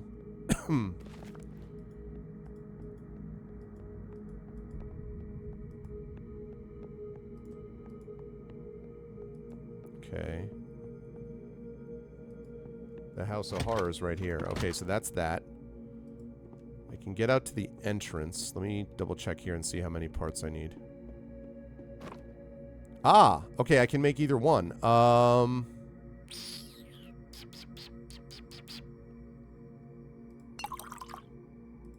Ink bottle first.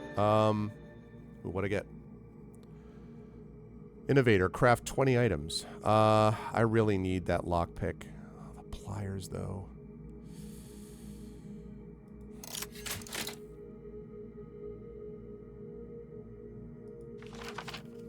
Okay.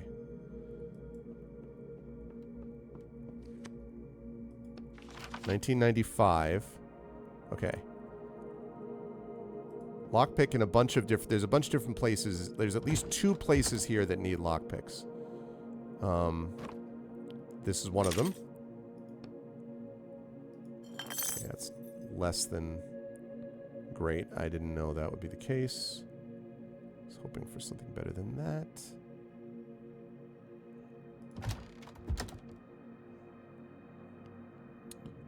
Okay, let's try up here.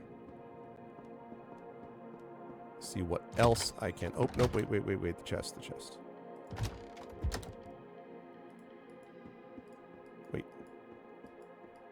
Wait, what? Oh, did I already... Maybe I already opened that. I thought I didn't open the chest, but maybe I did.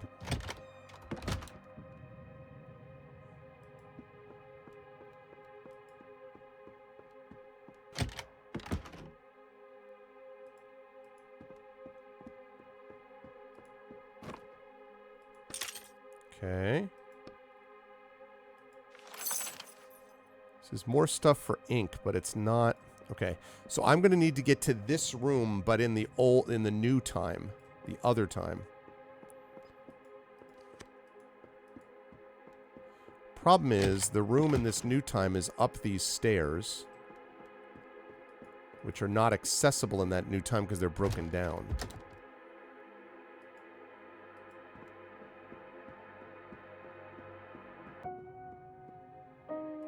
So it's a bit of a problem.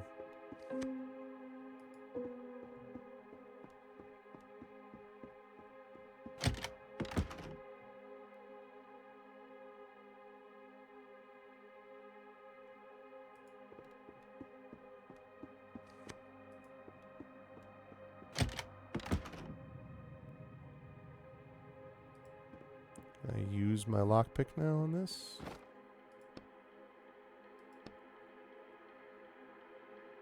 Not in this time. Okay. So I need to go to that other time then. Looks like we found all we can get here.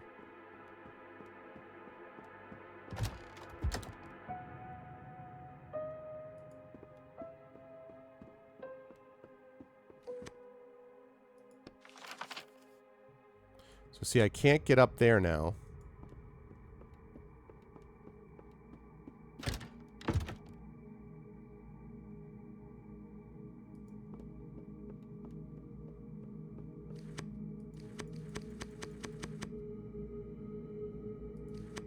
Locked and won't open without a key. I have a lock pick.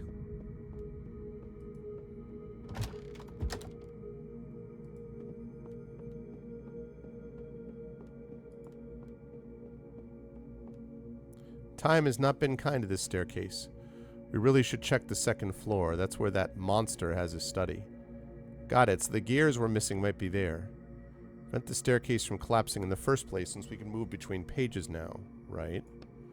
Look into the hole and see the outline of the basement room below. That's what we'll do. Okay. So if I go back to the old time and then go down into the basement, which I think I can do by going out here.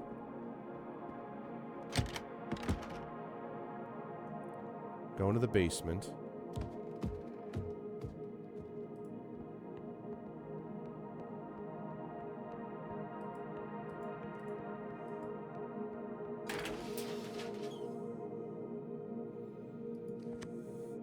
Here's what's ruining the staircase in the future. Looks like there's a water pipe leak.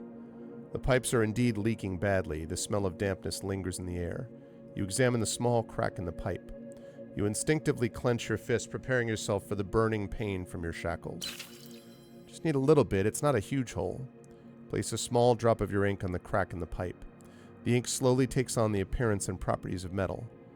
Come on, faster. I think that's it. The crack's gone. Whew. Are you all right? Yeah. It's best not to show what you see to Roderick. You push your sleeve, wet with blood, back into place. You should go check on the staircase in the future. I hope this works. Okay, so now I've got that fixed. Which means now I should be able to get into that second floor. So if I go in here, go to here, go to 2000. Staircase should still be working. Look, it worked! The staircase is fixed. Let's go see what's left of the second floor.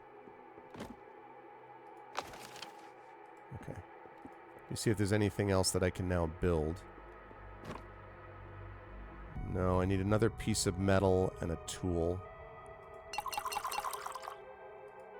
Another bottle of ink, though. Still need those pliers. Wait. Say that again. What is it I need? What do I need? What do I need? What do I need? I need one set of tools and one piece of metal. Okay.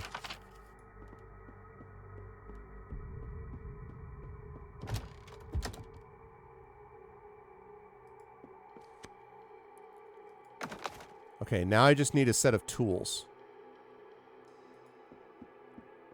You see an old chest of drawers under the rubble from the collapsed ceiling. Okay, I have a crowbar. Dig out the old, almost intact chest of drawers. It's not that exciting, but...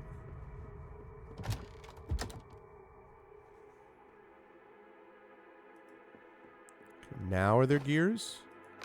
Okay, there are the tools. Now I can get those pliers. Okay, examine the secret compartment. Bingo! One of the gears you're looking for is inside. Too bad there's just the one. It's old and rusty and has some kind of demonic face engraved on the surface. Let's put in the clock, and then we'll look for the rest. Also, we have to save that girl's brother, who should be somewhere in the past. So much to do. Okay, so I got one of the gears. I will insert that in a minute, but first, I need to go put to... Oh, God. A man is standing in the hallway holding a strange walkie-talkie and flipping various levers on it. Mariah, come in. Damn it, Mariah. The only sound coming from the walkie-talkie is static. The man taps it angrily as though hitting it will help. Damn, I think he's... You notice the man's police hat. The man suddenly turns around and you see that his face is made of paper. Stop right there. Oh, crap. He raises the walkie-talkie to his face. For the record, during a routine patrol, Sergeant Kiko Braitz encountered an unlicensed bookwalker. To hell with you. He notices that the walkie-talkie still isn't working. How can I help you? State your name at the very least and remove your disguise. Why the hell aren't you saying anything? State your name and I'll note it down as mitigating circumstances. Don't make me use force. My name is Robert Potter. James. Yeah, James Potter. For the record, the unlicensed bookwalker refuses to state his name and is lying to the officer. He's also concealing his face behind a mask. Take that off right now. Maybe it's best if we do what he says. If he finds out who I am, he'll find me in reality, and that'll be the end of me. And you. I don't know what the problem is, officer. I'm a licensed walker, and I'm here by order of my publisher. Oh, yeah? And who's this publisher that sends their employees into books that haven't been pulled from stores? Well, we have a special kind of publisher. The man starts striding towards you, unbuttoning his uniform jacket as he approaches. You raise your fist, preparing to defend yourself. It's too bad Mariah's not here. She really loves beating up thugs like you. For the record, commencing neutralization.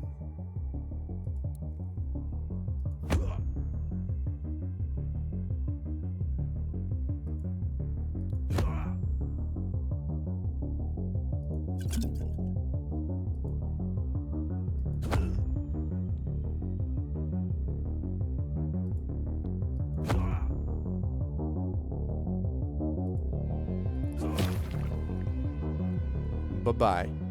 The man looks at you angrily. Damn you. Fine. Mariah will deal with you later, thief. The man instantly disappears as though he was never there, but the bruises on your body say otherwise. Bruises on the body? I freaking dominated that guy. What are they talking about? Bruises on the body. Damn, this is really bad. I can't imagine. Disobeying the writer's police is one thing, but fighting the police, attacking a police officer plus stealing from a book that's still under license. It's not 30 years, of course, but you could definitely get 5 to 7. So not even close to what you were accused of? What in the world did you do, Etienne? Hold on, you also said you hadn't finished the book when they arrested you, which means something happened here in this mansion. And it has something to do with the mansion's master and someone named Amanda. How about we get down to business before that policeman gets here with backup?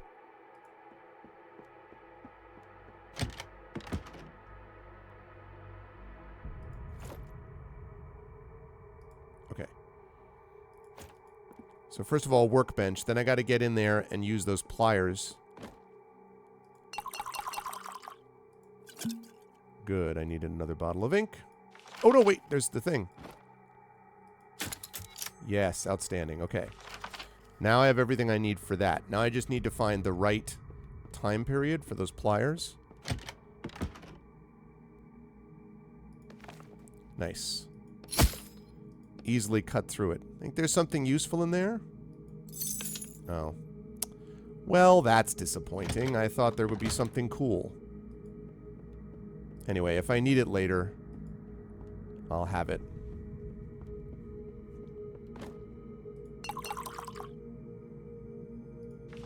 Okay. Insert a gear. You put the first gear into the clock. You hear the furious cries of the mansion's master coming from the basement. You think that will help you, Etienne? You don't even know what that clock does. How did he know we were... We need to find the other 2 gears. But let's speed things up a little. I feel really uncomfortable in this place. I thought you'd be glad to be back in your... No, I'm not. And this isn't my book anymore.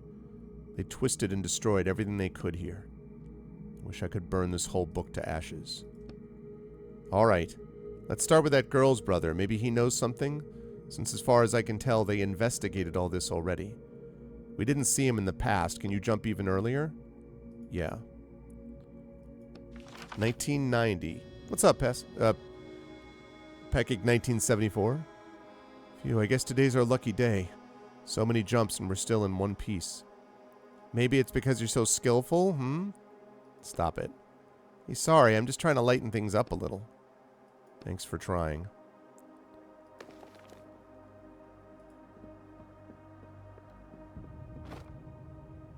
Okay, good news is that I've got all of the equipment. Crowbar, pliers, lockpick, so I'll be able to open anything that I need to. So that's good.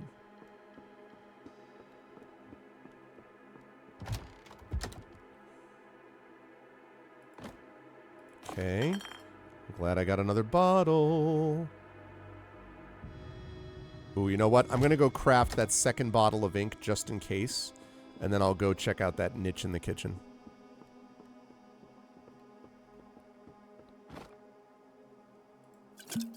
One ink left, but now I have 3 bottles of ink. All right, I am in good shape.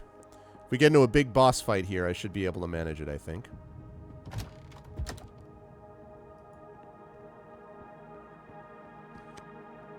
What's this? There isn't supposed to be a passageway here. I guess the master's building a secret room? The mansion's master wouldn't tear down this wall himself. He's a well-off aristocrat. His servants should be around here somewhere. It's probably their work. I don't see any servants in this time. Looks like the new author took them out of the plot. Do you think they put them in another book? Of course not. No one in their right mind would take a character out of a book. That breaks one of the most serious writer's laws. They probably just got erased. Whoa. We need to search this place in different times since there might be a secret passage here. Alright. Oh, there's nothing here? Oh, okay. I knew there was a secret passage behind that massive portrait before. It was never clear to me why that wasn't something they thought about already.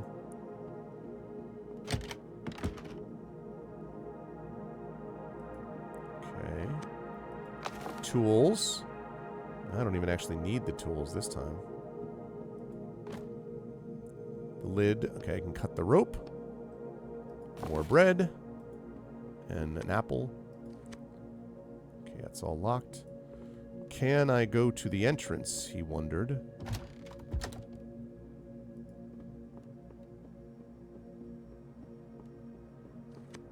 Nope. Okay, so then we go back to the next time period, which is 1995. We check the kitchen. See about that secret passage.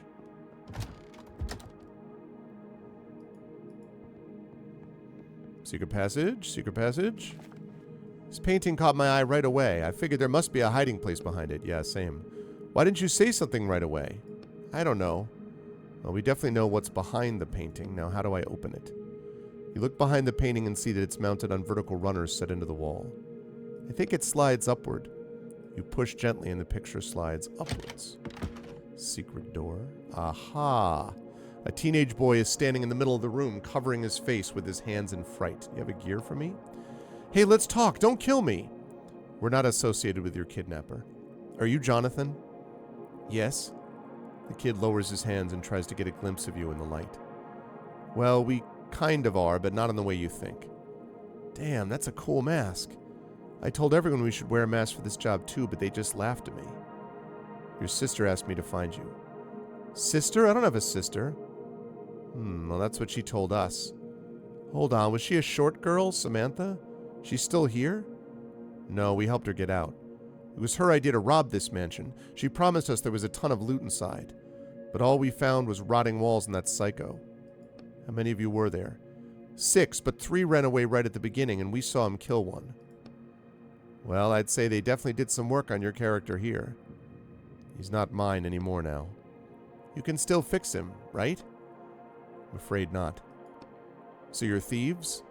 Not really. We're more like, well, yeah, we're thieves. Okay, I'm something of a thief too. Whoa. By the way, have you seen any gears, big ones around here? Gears? No. Are they valuable? Not really.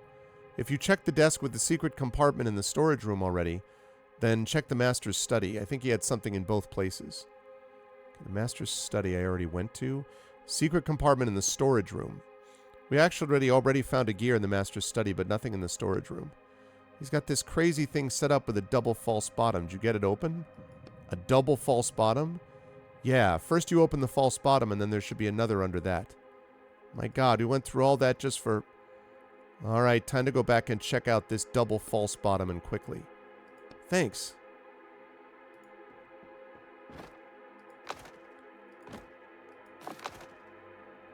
Double false bottom, huh? Damn it. Familiar dark blue police uniform appears in your peripheral vision. However, the woman in the uniform seems completely calm and collected. I'm Sergeant Mariah Glowitz. You're under arrest on suspicion of plagiarism and attacking a police officer. I advise you to stop resisting and come with me. And if I don't, then I'll have no choice but to use force. Well, in that case, I apologize for making you use force.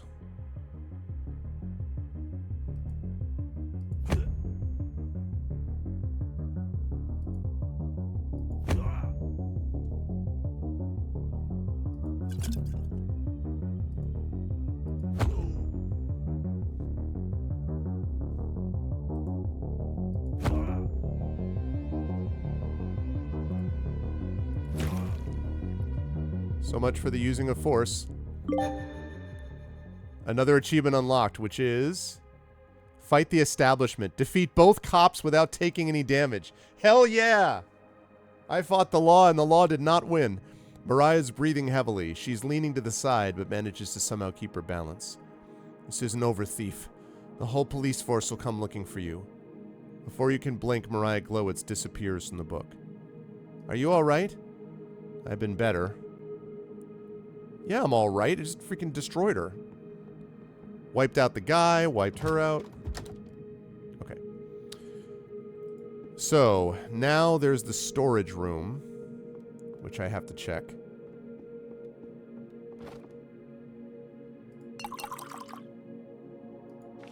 I think I still have 2 bottles, yeah.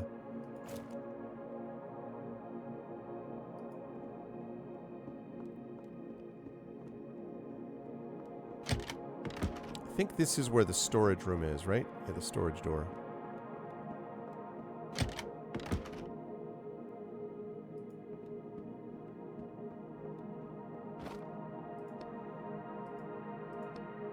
Quickly find what used to be a hiding place. The false bottom is sideways inside the drawer. Okay.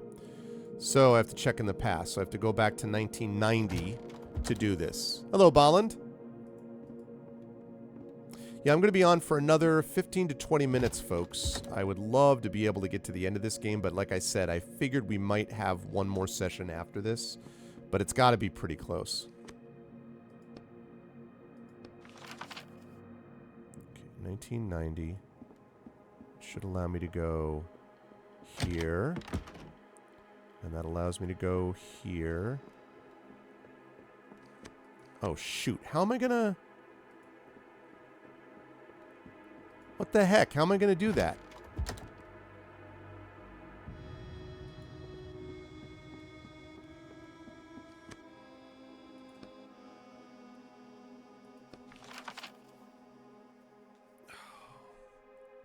Maybe an earlier time? This is 1995.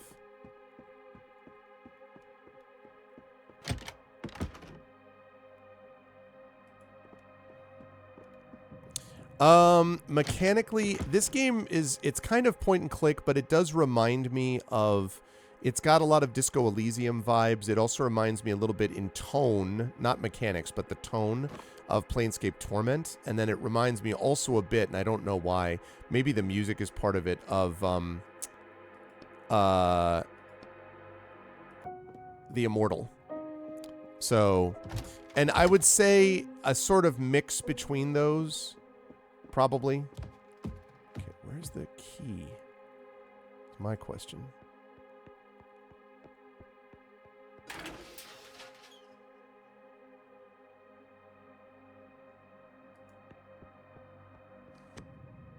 Also still locked. Okay, I think I've explored everything.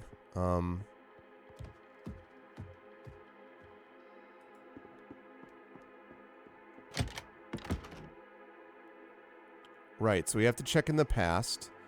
The problem is that I can't get in here in the past. Is there another way to get in? Boarded up window. I have crowbar, so you'd think I could open it.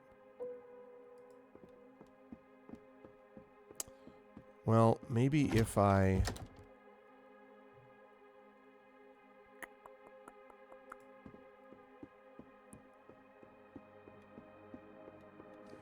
Okay. What if I use this to go to the future, then try to get the key?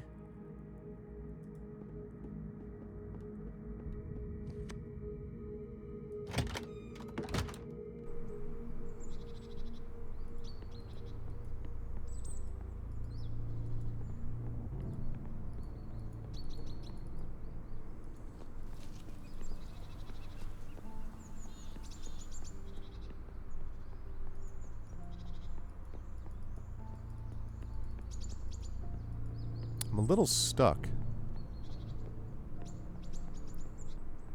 My map and beard throw heavy moire patterns on the super sharp camera. Oh, do they? What do you mean by my map, though? The beard, maybe. I am actually due for a trim. I should do that tonight. Basement door.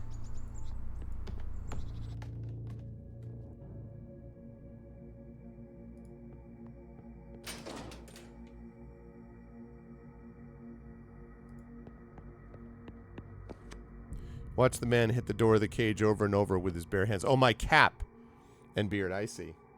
That's cool. Each blow injures his hands, but the wounds quickly heal themselves. Didn't have powers like that before. It's the clock. Remember what the inscription said about how it's connected to its master?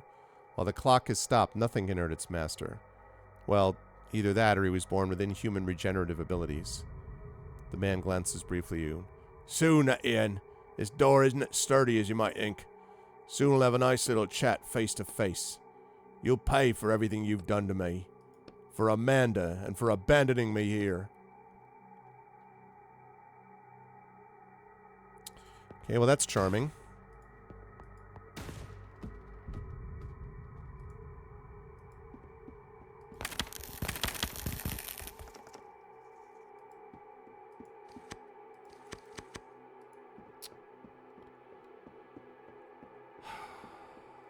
What the heck?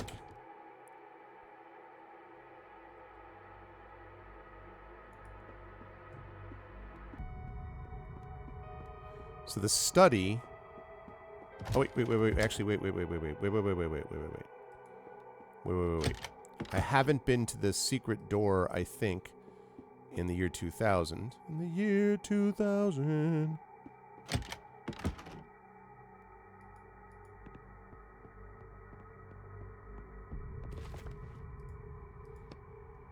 Okay.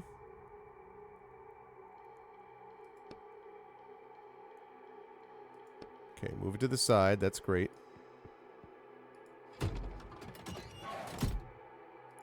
Stack of letters. A charred love letter addressed to Amanda, signed by Eddie N. Quist.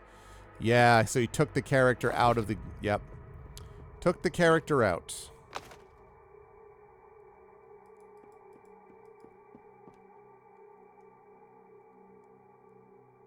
That's what I thought happened.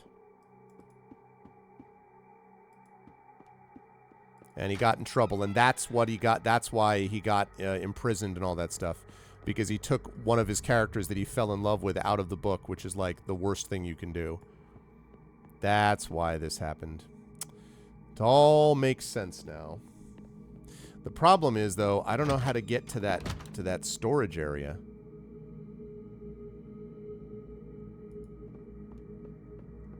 Says I tried the master study. Thank you for the follow on the channel. I don't know why it's not showing up. It's I can hear the notification for it, but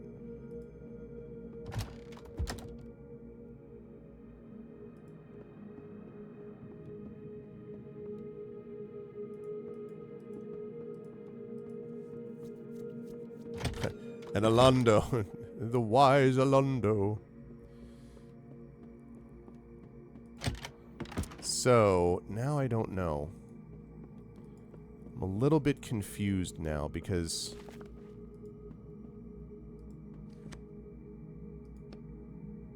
If I go to 19... So the thing is, it said to look in the area of 1990. That's what it said. The problem is that 1990... I think I can craft a key, can I? Yeah, no. 1990, I can't open the storage compartment here, or the storage door.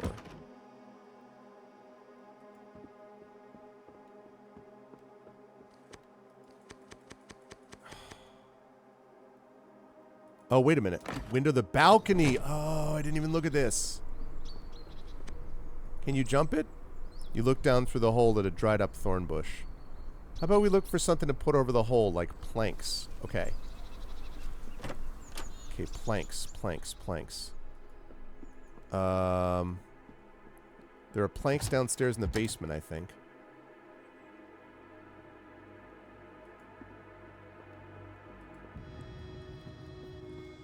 So maybe I have to get planks in the back, in the past. Like those planks. Yeah, let's go. So now I go back there. Okay, I didn't even realize that that had that thing across, so that's good. So we go there, we fix the thing, we go across to the place, then we can find the second gear and put it in the clock. So now, I should have realized that this wasn't boarded up in this time.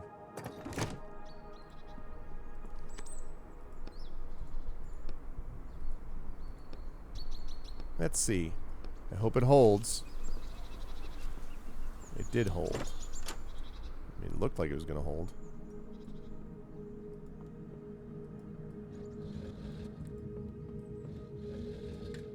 Okay.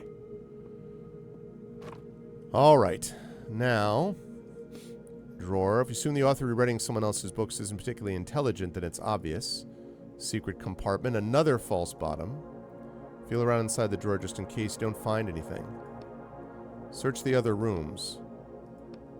What that kid said about the double false bottom, I guess the new author's more clever than I thought. I mean, to come up with a double false bottom really takes a higher level of thinking. You open the second false bottom of the drawer and take another gear out of the compartment. Time to go back to the clock. Okay. There's a key sticking out of the door. Think we should take that? It might come in handy in another time. Damn right it'll come in handy. Okay. So now we add this to the clock.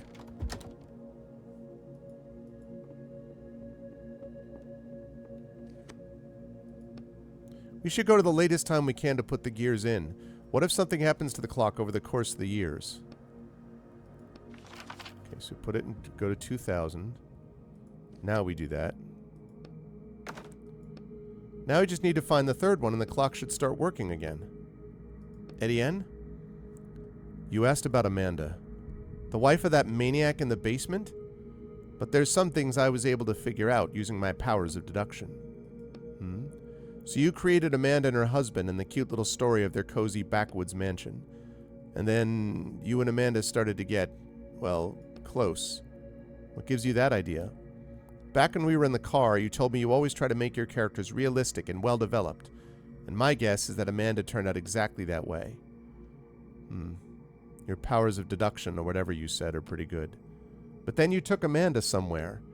And that's the part I don't understand yet. Where could you have taken her? There's no trace of her in the book. Wait, you didn't? You took her out of the book? I get it, the things you do for love, but Etienne, you do realize you're not just messing with writer's law, but with more serious laws, human laws. I'm paying the price for that now. You raise your shackled wrists.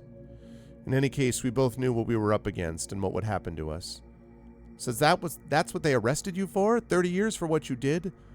Broke one of the most serious writer's laws, extracted a character who then turned into a real, living human. Where's Amanda now? Do you live with her? In the end, we broke up. Despite everything you went through? Indeed. So getting back your ability to write, it's probably the one thing in my life that I can at least try to fix. So that's why you agreed to take on these jobs. Bam! Oh, crap. Lose something, Etienne?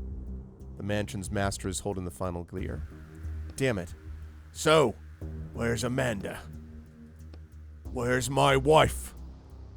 The man pauses for a second, tilting his head to the left. I can't be forgetting her. I can't. We don't need to bring up Amanda. Just let me try and help you. Let me try and rewrite you the way you were before. Are you sure? What about your shackles? Damn, you're right. The man continues to rub his temples, his eyes unfocused. I remember her. With you. And now I can't find her anywhere.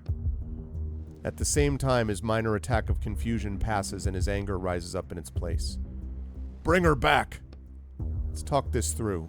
You stole Amanda from me and left me here alone. And someone else came. He did something to me. I didn't want to kill anyone. This is a different part. You notice his clothes are stained with fresh blood. Wait, why do you have... that girl? Did he get to her? Damn thugs. I'll never forgive them for what they did to you. You're supposed to be... Bang! The blow hits you in the chest. Ooh! Etienne! The man tucks the gear away inside his shirt, and he starts cracking his knuckles. Let me try. Maybe I can rewrite at least something in you. Oh, don't worry.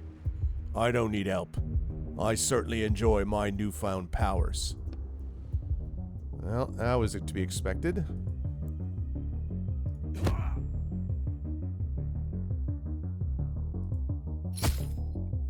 What?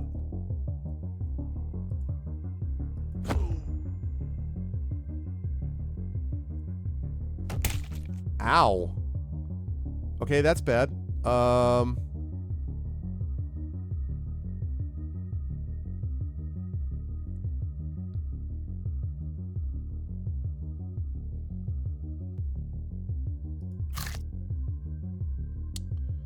Strong hit. Do I use a bottle of ink or not?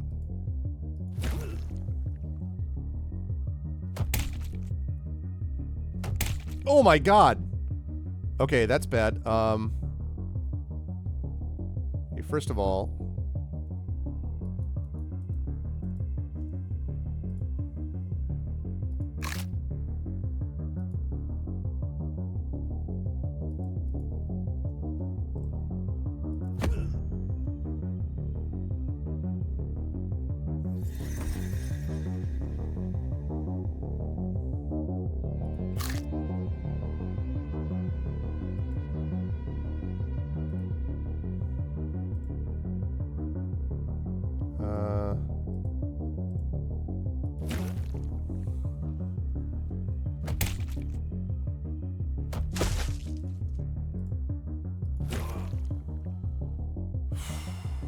Is that all you've got, you bastard? The man's injuries start healing before your very eyes. At the same time, you hear the gears in the clock make a clanking sound. It's as though they're trying to start working, but can't because the last gear is missing. What the... Remember what I said about the inscription on the clock and how it's connected to its master? I figured that out. While the clock is stopped, nothing can hurt its master. You spot the last gear lying on the floor between you and the reanimated monster. Seems to have fallen out of his shirt while you were fighting. You raise your eyes to the man and he looks back at you with a venomous smirk. Just try. You charge forward, but the instant your hand touches the gear, the man grabs you and you soon find yourself in a tight chuck hold. No luck. You drop sharply out of his grip and grab the gear from the floor. Damn it! In an instant, you're standing by the clock. At a second glance, you push the gear down. Fortunately, you got it right in the correct spot. The clock immediately starts ticking. No! Etienne! He begins to age rapidly, and the injuries from his previous fights, not only the one against you, start reappealing all over him. No! You watch it all happen silently until there's nothing left of the monster except a pile of ashes. My God. But now what? Nothing. You walk up to the character's ashes, digging around until you find a small, crumpled piece of paper. You quickly rip it in two. I've had enough. Pick up the clock and get ready to jump out of the book. We can talk about all this, Etienne, if you want to talk. Well, damn. There's the clock.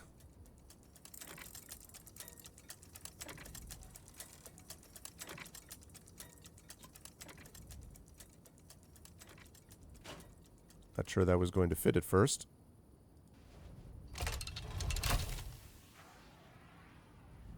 Okay.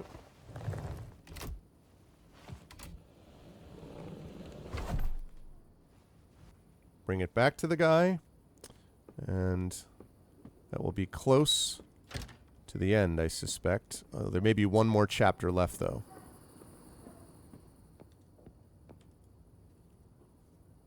Did you get the item? Silence.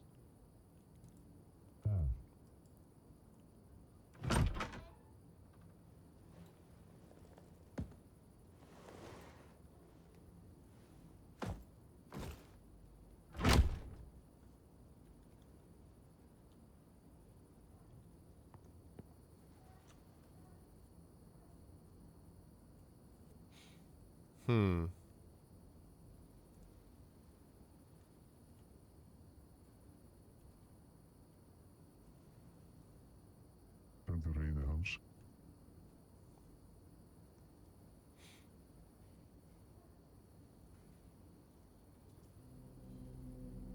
2 minutes later. What the?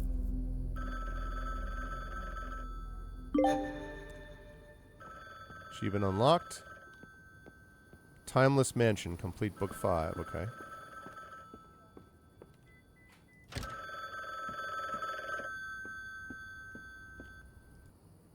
Hello. There's an urgent job. I'm not... No, you're taking it. I think I've had enough. I don't want to do this anymore. Etienne, it's your last job. You knew what book that was, and you specifically sent me to steal from it? I'm just the middleman, Etienne. I don't pick the jobs. I don't care. You can take your job and go to hell. Calm down and listen to me. Finishing these jobs is your only chance at getting your abilities back. I know you know this. You can't work off this sentence. 30 years is just an impossible amount.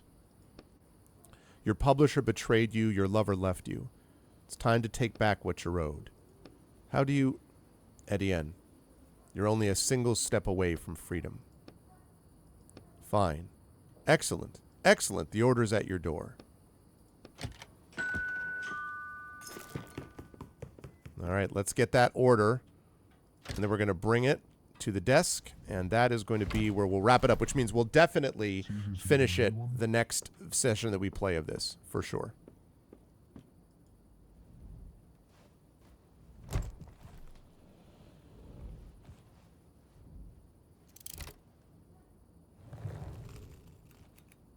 What is this one, I wonder? The contractor agrees to infiltrate Heart of Sand by Samantha Mori and extract an item, the weather controller. The client agrees to pay the negotiated sum upon fulfillment of the contract. And so I was expecting a significant emphasis on classism, on the difference between the lives of people in the upper district and the train-dwelling nomads. However, in writing the upper district as a sort of retirement home rather than upper-class sector, the author avoids these themes, which I found immensely disappointing.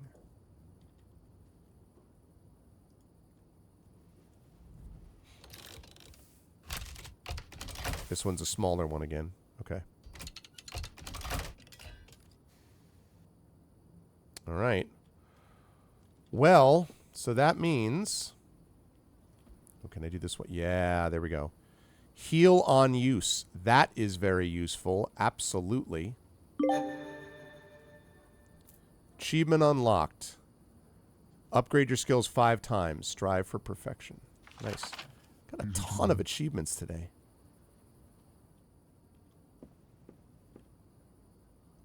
All right.